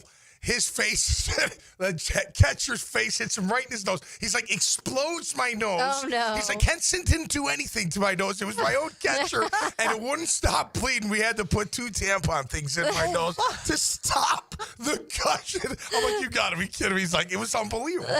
And I pegged him good. I got him really good, but he came out. And he's like, I was ready. I could wrestle. Like, I knew what was going to happen. And whack, I get hit by the catcher's face mask. And kabow. Oh, Great no. story. I like those kind of I wonder stuff. if Henson was like, I made him bleed. Yeah, right. Yeah. That's what you get for winning. Don't watch the replay slowed down or anything. Yeah, Brian played baseball with Brett Myers at Inglewood. They won the state championship together in '99. He said they had a better team, like overall talent-wise, in '98. Yeah. But they had just not necessarily the right chemistry of guys. And then in '99, they ended up, going on and winning. Inglewood's had a lot of great talent come out of their high school, man. Rasheen Mathis, right? Yep. Myers, Daniel Murphy, Brian. Yeah. No, I mean, come on. He's part of that baseball team. There's a lot of great. No, Rasheen was there when he was there, too. Okay. Played 2 sports. A lot of musicians out of there, too. Baseball, from what I've learned. Yeah, is that absolutely. true? Okay. Yeah. Well, shout out to Inglewood. Way to go, Inglewood. Talked about Bring that talent. Talking about it. The other 2 series, by the way, 6:08 tonight. Red Sox at Yankees. You have Garrett Crochet going up against Max Fried. If Max Fried sounds familiar, it's because he used to play for the Braves. And then at 9:08, the nightcap, the Reds at the Dodgers. You have Hunter Green versus Blake Snell. The fact that Blake Snell plays for the Dodgers now is just, and I've known that for a while, but the fact that he was with the Rays and the Padres and now the Dodgers. The Mariners await the winner of Tigers Guardians. The Blue Jays await the winner of Red Sox Yankees. Phillies await the winner of Reds Dodgers. And Taylor already mentioned the Brewers await the winner of Padres Cubs. So there's your hardball update. Boston, New York. Yeah. Really good series there. Fun. Reminiscent of 2004 for sure. Yeah. All right, we'll go around the NFL when we return. You are listening to Helmets and Heels on 1010XL 92.5 FM. Speed. 45-50. Talent. How high can you leap? Opportunity. Just when they needed it most. Listen for the Universal Roof and Contracting Offensive Player of the Game. Experience the universal difference on 1010XL. Hey, Jacksonville DDH. Dreamfinders Danny Hicken here with the scoop from Dreamfinders Homes, your national builder of the year. We've got first-year interest rates as low as 2.99% and homes in 20-plus communities throughout Northeast Florida. If you're house hunting, make sure your first pick Dreamfinders Homes, the proud official home builder of the PGA Tour, the Florida Gators, and your Jacksonville Jaguars. Visit dfhsalesevent.com today and tell them Dreamfinders Danny sent you. Helmets and Heels, provided by Green Law Group. The doctors at Southeast Orthopedic Specialists have resolved my hip and foot issues, and I'm back to training for the 2028 Olympics in LA. This is Garrett Scantling, and I highly recommend Southeast Orthopedic Specialists. This is David Garrard. Following my knee surgeries and recovery, I'm continuing to feel great and would recommend Southeast Orthopedic to anyone who's experiencing orthopedic pain. Southeast Orthopedic Specialists. You don't think this would be a good moment to text somebody? There's never a bad moment to share your opinion on the 1010XL text line. Designed by Lifetime Enclosures. Share your opinion as soon as possible at 641-1010. Hello, First Coast. I'm sure by now you have seen our bright green GFL trucks and containers throughout the greater Jacksonville area. We're an industry leader in solid waste and would love the opportunity to earn your business. We're committed to customer service, reliability, and have an unwavering focus on safety. Whether commercial or construction, let us haul your waste away. Call 904-760-5880 to get a quote today from GFL, Green for Life. Hey, First Coast, it's your boy Leon Searcy, your lemon pepper guy. Back and better than ever for Wingstop. You know I can't resist those crispy, flavorful wings that make your taste buds dance. Wingstop just opened a hot new spot on Jeremiah Street in Middleborough. There's 17 locations now serving up the most mouth-watering wings in town. And my all-time favorite, lemon pepper. Try their new quick and easy ordering on the app and swing by today for fresh, hot wings made for you. Only at Wingstop. When persistent plumbing problems leave you feeling flushed, don't panic. Call Roland Reich, the one-stop solution for any plumbing problem, residential or commercial. No matter how complex the work, Roland Reich quotes all pricing in advance, so your only surprise is how quickly they'll solve your issue. Whether your pipes are doing a water ballet or you need to hydrojet the whole system, always use Roland Reich Plumbing at plumbingjacksonville.com. Our slogan, Know Before You Blow, applies to more than just DUI cases. Hi, I'm attorney Lee Lockett of Lockett Law. Battery charges can result in jail time and criminal convictions too, so know before you blow a gasket and hit a loved one or a stranger. Drug crimes like possession of marijuana and cocaine will land you in cuffs too, so know before you blow. In a boating under the influence case, you also have the option to blow or not to blow. So know your options. Know before you blow. Go to knowbeforeyoublow.com now. Offices Jacksonville. The experts at AMCO have been fixing cars for almost 60 years. Over that time, they've gotten more complex than ever. That's why our techs undergo rigorous training and certifications, so they can fix anything, including the most complicated repairs that come with some of the latest technologies. After 60 years, there's nothing we haven't seen or fixed. It's how we know cars inside and out. Money tight? We can finance almost anybody. Find the AMCO transmissions nearest you at amcojacksonville.com. What defines a hero? Dedication, loyalty, courage. Every day at AMCO, we serve heroes. For over 60 years, we've repaired and maintained the most critical public service vehicles. From complex transmissions to simple brake jobs with flexible financing and the extra safety precautions we need. The heroes we serve don't all wear uniforms. They're people like you. At AMCO, we're proud to serve all of you. AA MCO. Family owned and operated in Jacksonville, Orange Park, St. Augustine, and St. Mary's, Georgia. 1010XL, presented by Farah and Farah, exclusive injury law firm of the Jacksonville Jaguars. Still, present, ready. Farah doesn't flinch.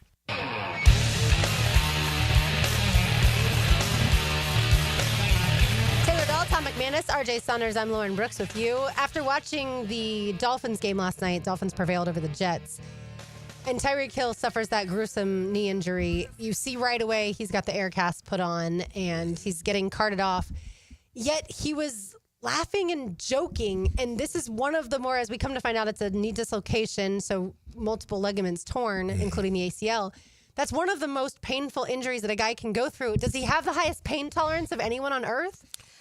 I don't know. The first thing I asked even Bees and Tom when we were talking about it, I was like, do they shoot people with any pain meds like right in those moments? Like if it's that bad and they know, do they need something? And if that's the case, maybe that had to factor in, because if you walk up, and it was in an air cast, so they knew right away it was something not good. But can you get high that quickly? Like, I mean, usually that's an instant thing. Yeah. Oh, yeah. If it's those pain meds. Think how fast they knock you out in surgery. I mean, you can't count to 5, and you're like gone. You know what I mean? So, I mean, it's not going to give you something that strong, but probably morphine, maybe. I don't know.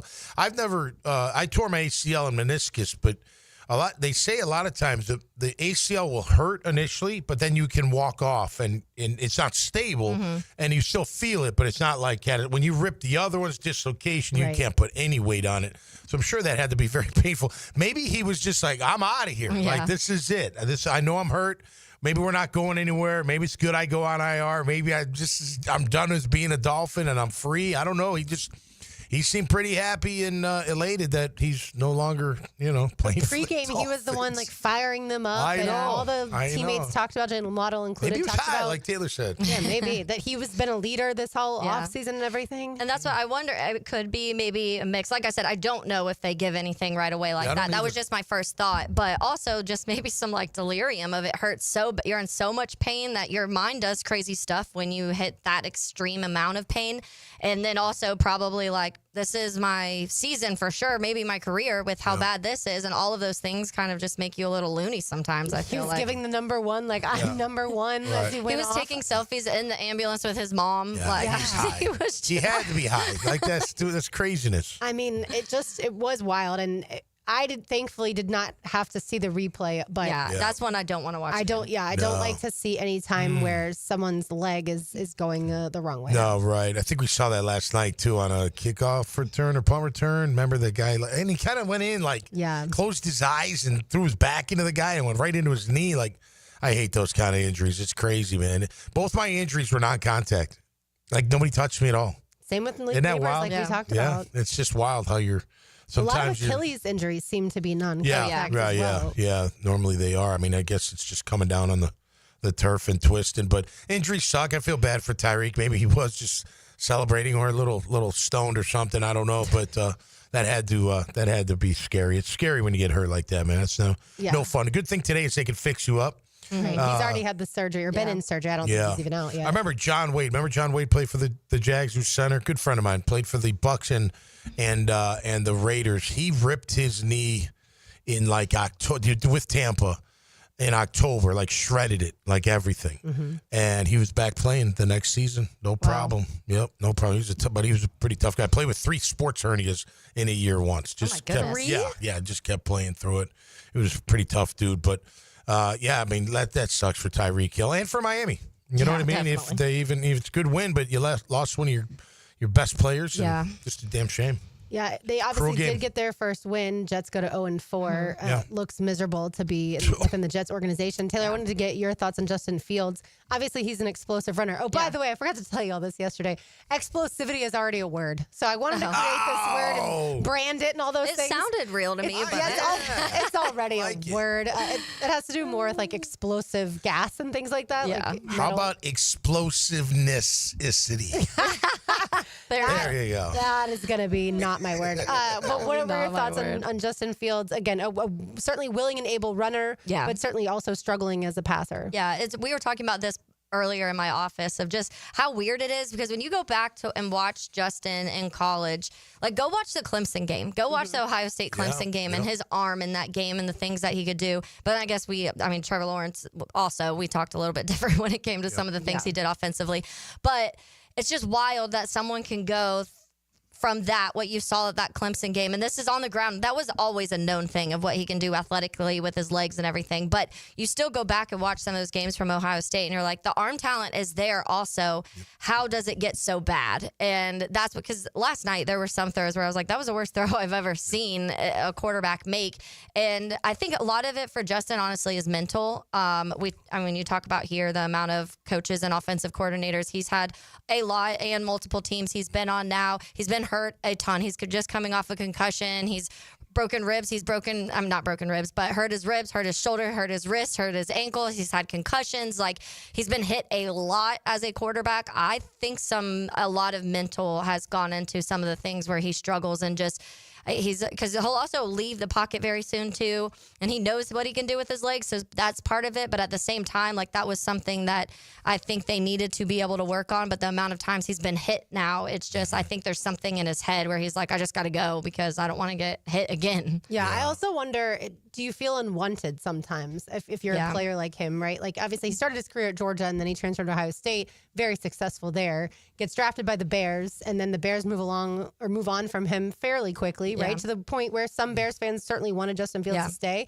He goes to the Steelers. Things don't work out there. Now he's on a team with the Jets that's obviously not going to be successful this season. And so I do wonder if that's part of it too. Yeah, listen, quarterback's the hardest position to play in the NFL. It just is. It's not just physical. You're getting the crap kicked out of you, but you're also mental. You also got to lead. I think for Fields, it's just like you said, Taylor, he's probably seeing ghosts. Yeah. would rather take off and run. I mean, look, I think Trevor panics from time to time. Sure. Doesn't have to. Has to just hang in there and just slide a little bit, or buy himself a little bit more time. But I think with Fields, it's just maybe he's lost his confidence. He's got all the talent. I mean, listen, most quarterbacks have the talent. They may not have the elite talent for every. Like they're not always the fastest. You know what I mean? They're not always. They don't always have the biggest arm, but they just know how to play the game. Like they can play the game. So everybody's got tools. And he's got plenty of them, but something's not right with him. Something's not right. And maybe it could be the beating. Yeah. You said that about Trevor earlier. It could be. I mean, he's still fighting through those things. So it can't feel good. I mean, I don't know. Come on over here and let me hit you from the side when you're not looking. Yeah. And I won't put a pad down on the ground. Like you feel we'll go out in the grass and I doubt they even it would list hurt. Hurt me doing it. Sure, I doubt they even list all the injuries that quarterbacks go through, and other players too, but specifically only the ones quarterbacks. that affect your practice during the week. They have to. Exactly. So. And he's started 47 games and has been sacked 156 times. Like that's a lot. Again, we said it before. Go watch the first season of quarterback. Just go watch Kirk Cousins deal with all the injuries that year. Absolutely. Yeah, There was an injury, I think, on his chest, and they got to massage it out with this tool. It looks like a metal tool, and I know it not in the ribs, but I know what that hamstring, thighs, shoulders, and they're digging in there, and he's just like, oh. Is it the metal graft in Yeah, it's just killing them, and you got to do it to break all that up and get the new blood in there. But I mean, that's what those guys go through week after week after week. Even the ones that aren't seeing ghosts, that aren't, I think it was Kirk that went affected. to another country to get some of the.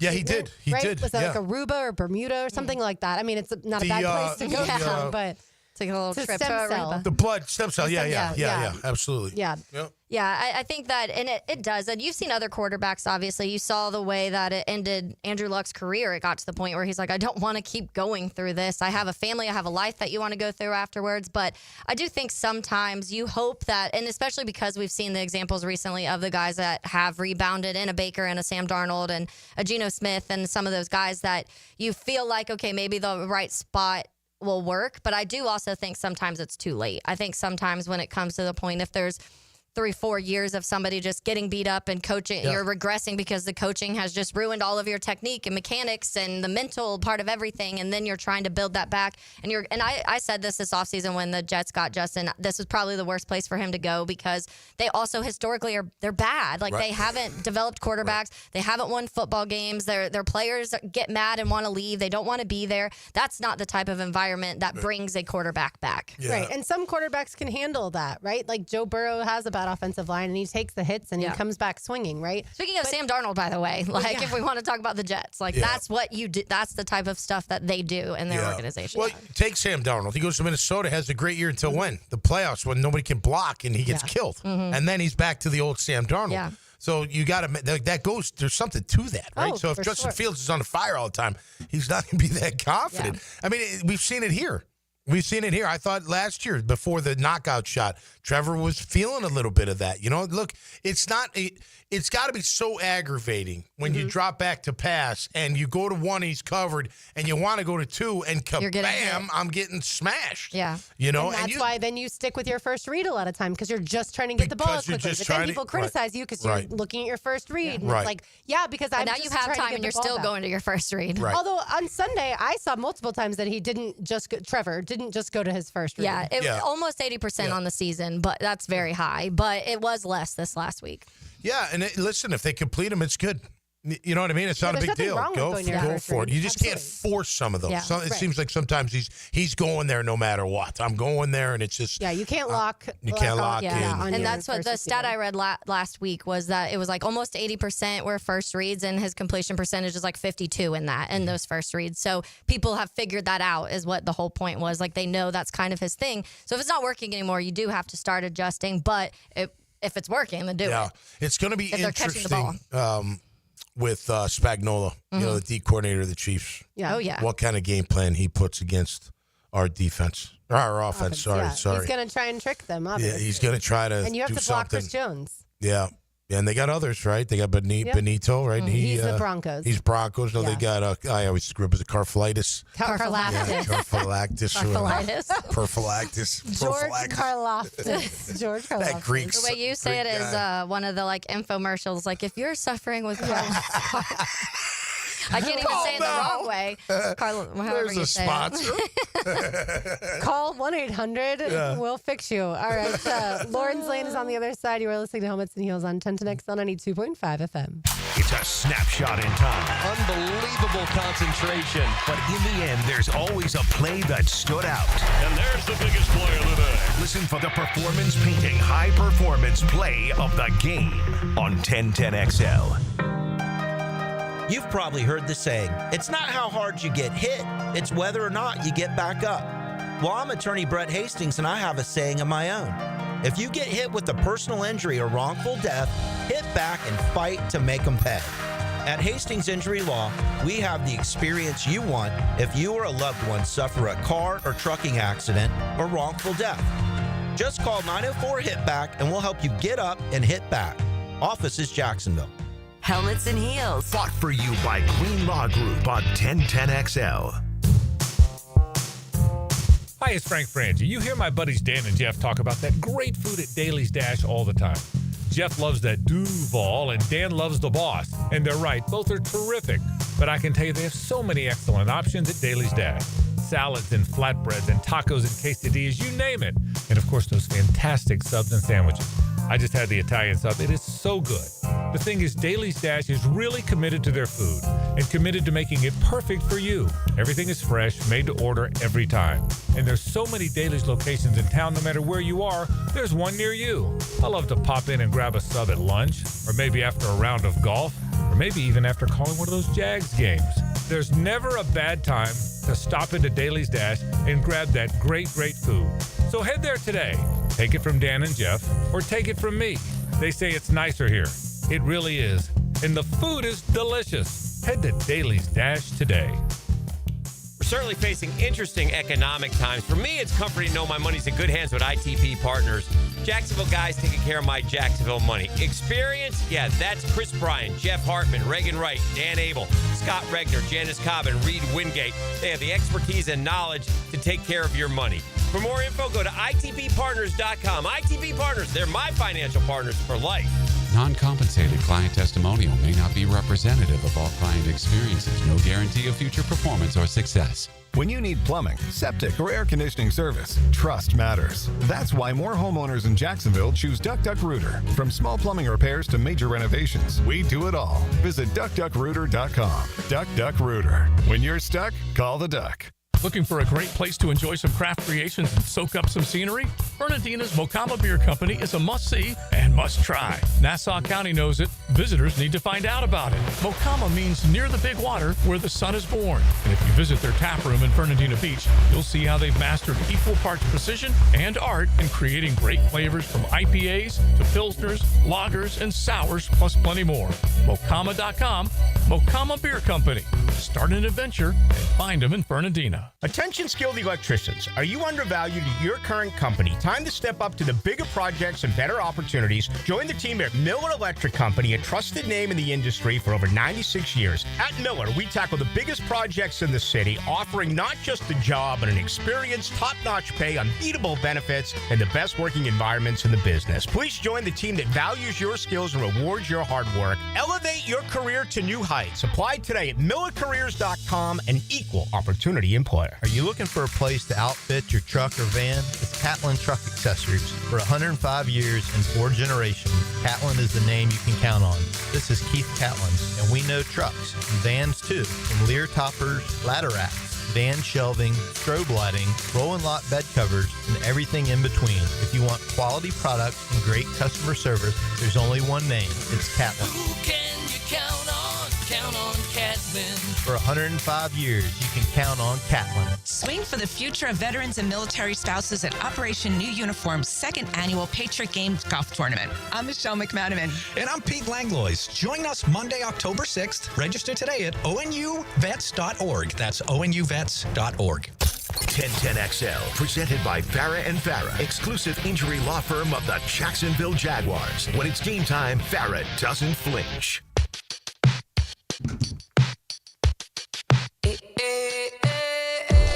Well, Taylor Dell had a complaint earlier, so now I have a complaint. Time now for Lawrence Lane. Now, Lawrence Lane, driven by Mazda at the Avenues. This is luxury. This is Mazda at the Avenues. Florida football is ranked 115th in the FBS in total offense. That's right, 115th in total offense at 328 yards per game. That is, of course, despite that opener when Florida scored 55 and won 55-0 against the Cupcake Long Island University. Florida, even with that 55-0, is 99th in scoring offense at 22 points per game. But why would Billy Napier change play callers? Of course, he's been asked this several times. His response yesterday was, well, that's what's gotten me here. I've been doing it for 8 years. I don't really understand. Said that? Yes, that's what he said. That's what's gotten me here. So it's gotten us here after 8 years. But look, what's fascinating is, with all that being said, Dallas Wilson will return. By the way, Aaron Gates, the defensive player, is going to be out for the season with a shoulder injury and has to have surgery. But Dallas Wilson, the receiver, highly touted. I raved about him after we went to Gainesville for the spring game. He will play against Texas, kicking off 3:30 in the Swamp Saturday. I don't think Florida wins by any means, but I feel like Florida's in it because this defense has been spectacular. And I don't think Texas is a world beater. I just don't see the type of production that they got offensively returning. But yeah, again, I don't think Florida's going to win the game. Billy Napier's still the head coach, and I don't think he's willing to change a lot. I know he said that he sees a spark in DJ Lagway's eye. Great. But you should have probably changed DJ Lagway out for Tramel Jones Jr. when you didn't see the spark in his eye the last 2 games. But yeah, the offensive output has been just absolutely atrocious. I just don't understand why he's not willing to say, you know what, I haven't been successful at this, so let me hire somebody else. I agree. Or turn it over. He's not going to hire anyone at this point. I think him and Dabble been talking. They've been hanging out, man. They're getting real defensive. Look, it got me here. You're going to end up like Blockbuster, Billy Napier. Obsolete is what's going to happen to you, at least in the town of Gainesville. Yeah. That's just, you know what? Listen, man, sometimes you just got to know you got to change. You know, you got to put your ego aside, man. Right. Ego gets in the way. You just look, it's not working. Now, I could see if he said, and maybe he has said, I don't know, but if he, before the year even, like have some offensive consultants, have some guys that call plays, maybe he is meeting with them. I don't know, but it doesn't appear like he is because nothing's changing. But that's the trouble with some of these, even coaches, you know, they get all that money, they get all that security. They're going to do it their way. I mean, look, you look at Doug Peterson. I remember seeing Doug outside of the J Fund golf tournament. I said, hey, you okay? He's like, yeah, I'm okay. I'm going to go down to, Jupiter and hang out. I mean, they owe him $10 million bucks. Like, what does he really have to worry about? And I don't mean, I'm not comparing Napier to him, but sometimes these coaches, man, they get bigger than life. They think they're not going to change. Now, in his defense is pretty darn good. Right? So you got to give him some credit he doesn't there. Call those plays. But it's still his team. It's still his defense. But he's got to put that ego aside, man, and do something. We see other teams do it. Yeah. Like fire people mid-season or change play callers. Yeah, it's funny because I almost said it smells like a Doug Peterson to me because similar. Like you have this thing where your mindset is one way coming in, but if you don't change things when it's not working or start to adapt when things start to change, you can't just expect things to stay the same forever and then you'd be like, I can just cruise through because this worked for me one time or half a season, or honestly against some opponents that were kind of crappy last year and you got a little lucky and won down the stretch and it made you look better than you probably are. But it's at some point, like, you have to put the ego aside and learn lessons from some of these other schools that hadn't done that. I mean, I think that Florida State going and getting Gus Malzahn this offseason was probably the best thing they could have done. And what they did was say, hey, this guy has that kind of the type of offenses he can run and call plays for and what he's familiar with is perfect for what Thomas Castellanos can do. So why don't we bring those two things together? Why do you have to wait until after the season to make those changes if you know that is something that can at least breathe some sort of life into an offense that feels very gone? Now, since we've been talking about Peters, I think with him and Trev, I just felt like he didn't feel like he was efficient enough for his offense, and he gave up on him. Take all your emotion out of it. How much is Lagway partly to blame for the demise of the offense? I mean, could Napier be sitting there going, damn, that quarterback, he's not running he's throwing the ball all over the place. He's not in rhythm. I don't know. I don't watch Florida like you do. I understand he makes a lot of money, Lagway, that is. But bench him. I don't care about that at that point in time. If you feel like your quarterback's letting you down, then you put in someone else. But which, that could be politics, where he's told not to. You're going to lose your job. And that's what's so completely ironic is DJ Lagway is the reason I think Billy Napier was able to keep his job last year. Lagway went 6-1, but also the promise of Lagway staying this potential Heisman Trophy winning quarterback. But why isn't Lagway playing well? I'd turn the tables and say, because Billy Napier's offense is atrocious. And isn't that the head coach's job also, especially an offensive-minded one, to develop the young quarterbacks and make them better? And DJ's gotten worse since he showed up to Florida. He looks like a deer in headlights when he's out there. You can see Liam gets frustrated with his QB. Oh, for he sure. misses that he's not supposed to miss. I mean, Lagway threw 5 picks in one game. Was it all? Was it the coach's play calling or was it the QB missing his throws? It was a lot of I didn't watch. Yeah, it was a lot of missed throws. So I don't know. I'm not trying to. I'm playing devil's advocate a little bit. Like, I agree with you. And I'm sure you speak for a ton of Gator fans. They want him gone. I get it. People, when you don't win in Florida, you got to go. I mean, it's just, you don't win in Miami, you got to go. Some even want Lagway gone. A lot of schools. Yeah, maybe so. And maybe he needs to be gone. Maybe he's not the guy. Look at the parallels, right? You have Billy Napier hired the same exact year as Mario Cristobal.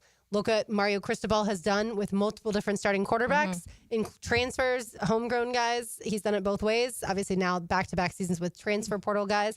And look at the roster that he's developed and built around those quarterbacks. And yes, Cristobal has also made in-game horrible coaching decisions, but I think he's learned from those. And he was able to bring in a guy like Shannon Dawson, who's great as an offensive coordinator.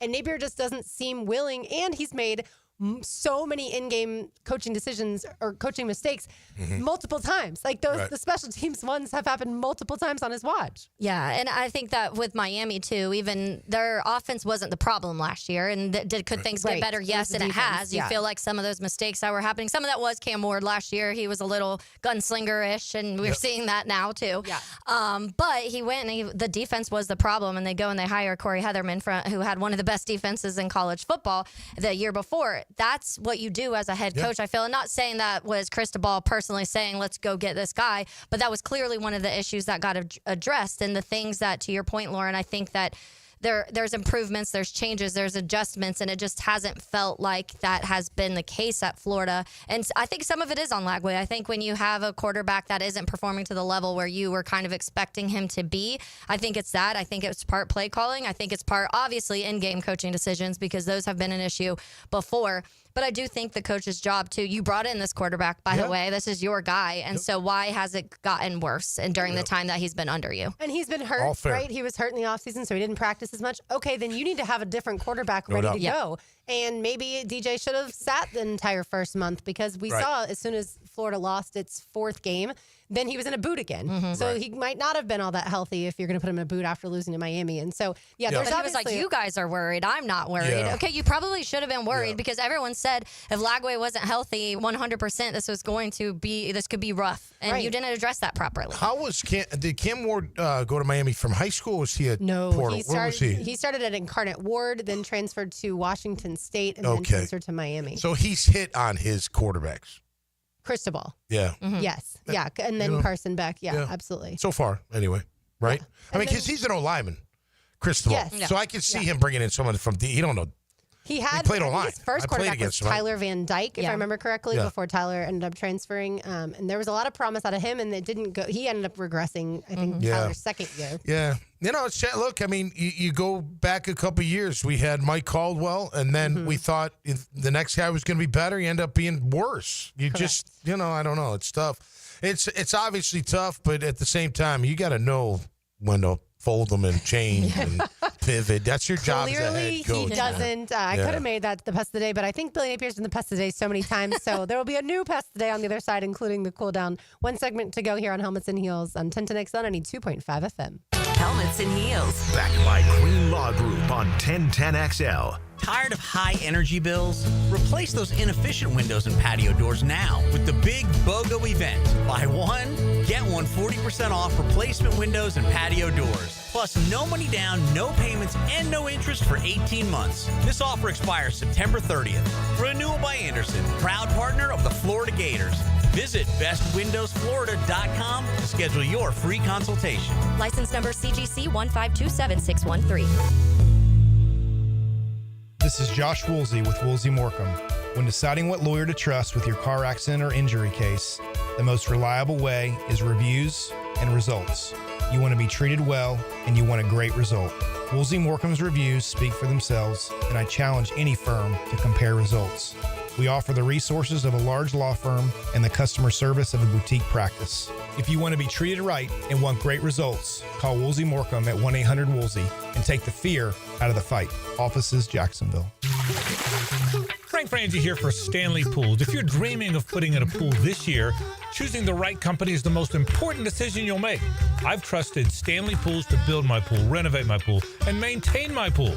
Stanley Pools has been the best in the business since 1988, and they're still family owned.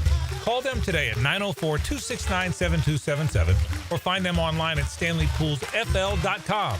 That's Stanley Pools, a family tradition of fine swimming pools. Parker McCullum. Live 2026. Friday and Saturday, March 27th and 28th, St. Augustine Amphitheater.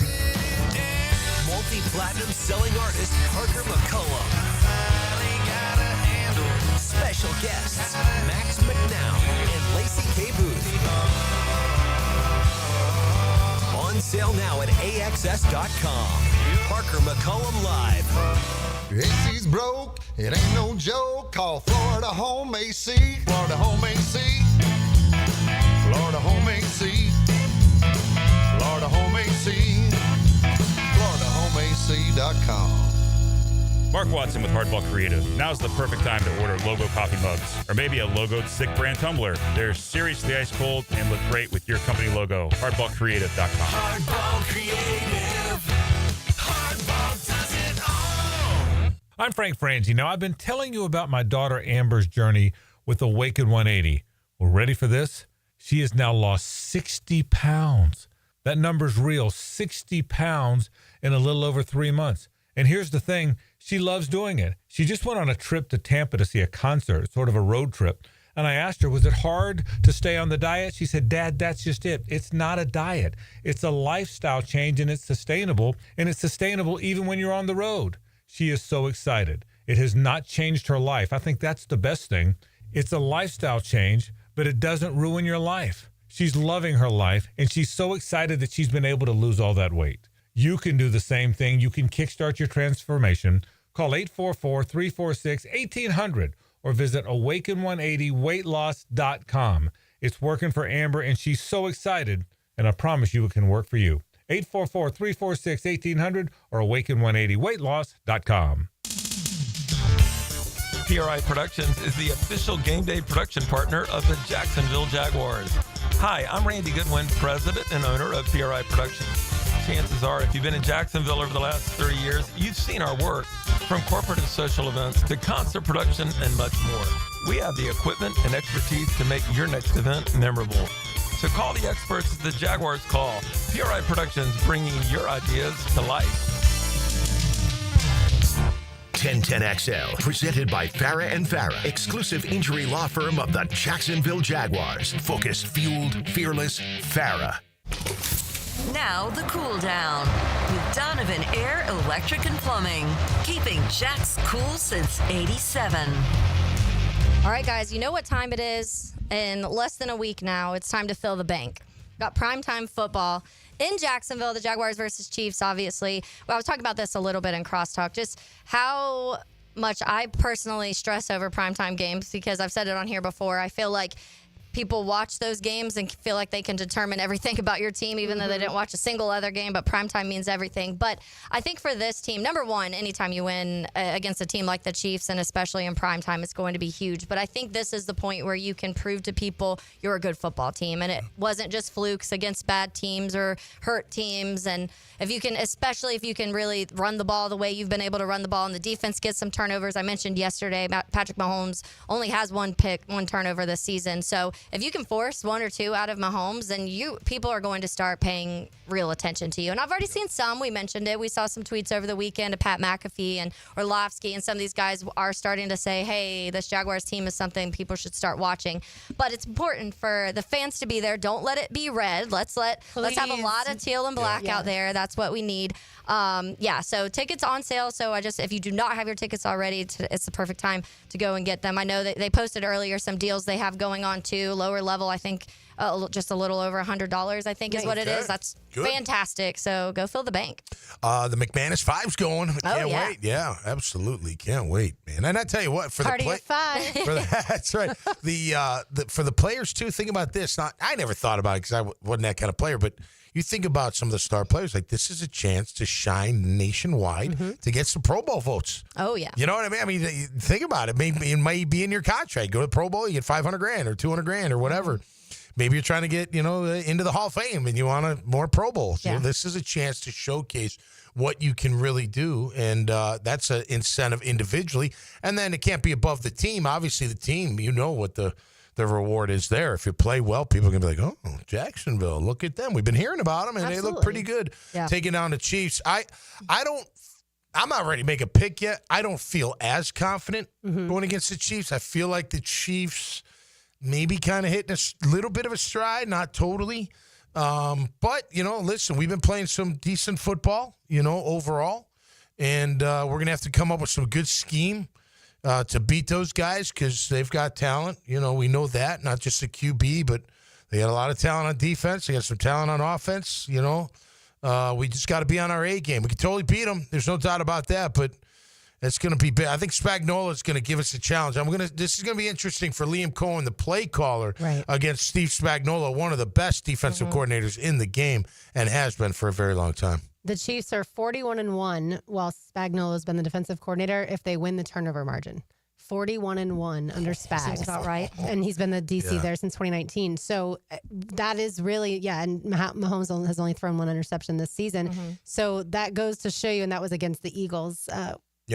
Obviously that rematch where the Eagles won. But that goes to show you how incredibly important the takeaways are for this team. Oh, yeah. And you know what gets a crowd excited, a home crowd? Takeaways. Oh, for sure. I mean, and big hits. Absolutely. But they've been coming in bunches. And so that, to me, is a massive thing. They've got to be able to pick off Mahomes. We'll certainly talk more about the Chiefs this week. Well, I'll say, reiterating what Gardeck said yesterday, God rewards those who run to the football. By the way, trademarks Anthony Campanile. Yeah, look, Quint Allen did that and saved the day on that one drive by just hustling to the football. It's a true story. For sure. By the way, the Padres are up 1-0 on Taylor's Cubs. So need some offense here. It is the bottom of the third. PCA. No, it's not PCA. I don't think. No, it's not. Ooh, 94, a little high. Sorry.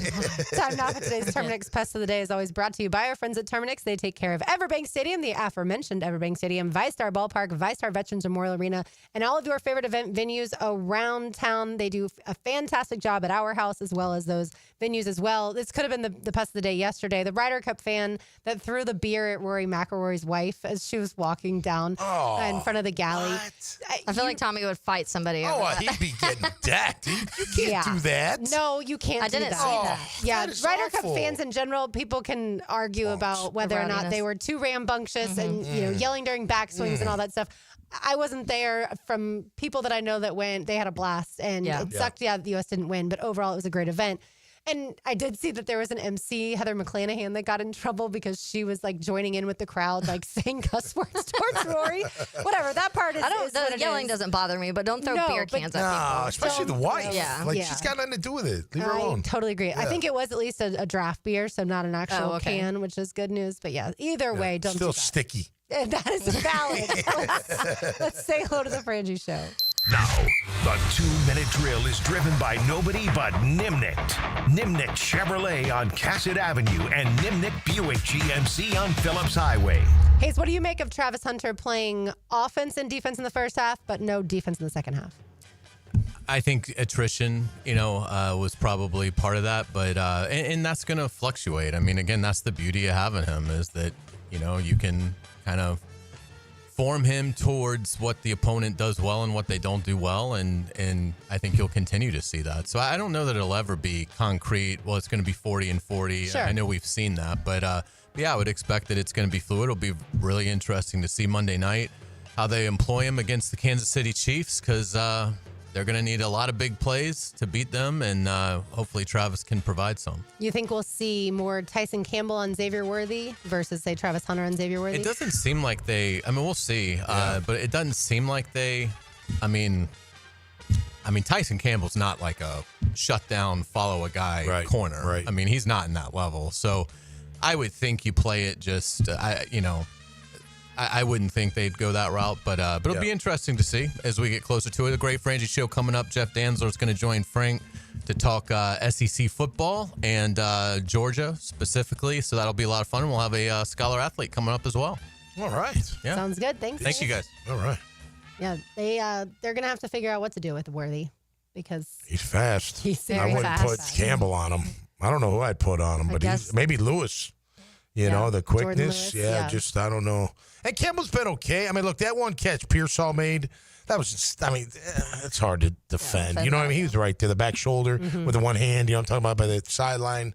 But Pearsall, listen, he's a legit receiver. And he was working our DBs a little bit. Obviously, he got hurt, and that took him out of the game. But, he and Purdy are questionable for their Thursday night game that comes up in just a couple nights. And that's a quick turnaround. Yeah. Very quick turnaround. Yeah. Sunday afternoon to Thursday night, against the Rams. That is tough. And the other quarterback news, we were talking about it a little bit, that the Browns may be turning to Dylan Gabriel this weekend. Are the rumors with that? Lamar missing 2 to 3 weeks, it seems like, with his injury. So lots of quarterback stuff going on. Yeah. Yeah. Sorry, Coach Prime. It's not going to be Shadur that the Browns turn to when they bench Joe Flacco. It's going to be Dylan Gabriel. But imagine if the Ravens had drafted him. Right He'd now. Be playing right starting. now for he'd 3-4 weeks. 2-3 weeks. Probably fit in okay. If he beat out Cooper Rush, I don't know that he would have beat out Cooper Rush. That's right. That's right. Good luck to your Cubs today, Taylor. Thank you. Absolutely. That'll do it for us. For Tom McManus, for Taylor Dahl, for RJ Saunders, I'm Lauren Brooks. These heels are made for talking. We will talk tomorrow, but don't go anywhere. The Frangie Show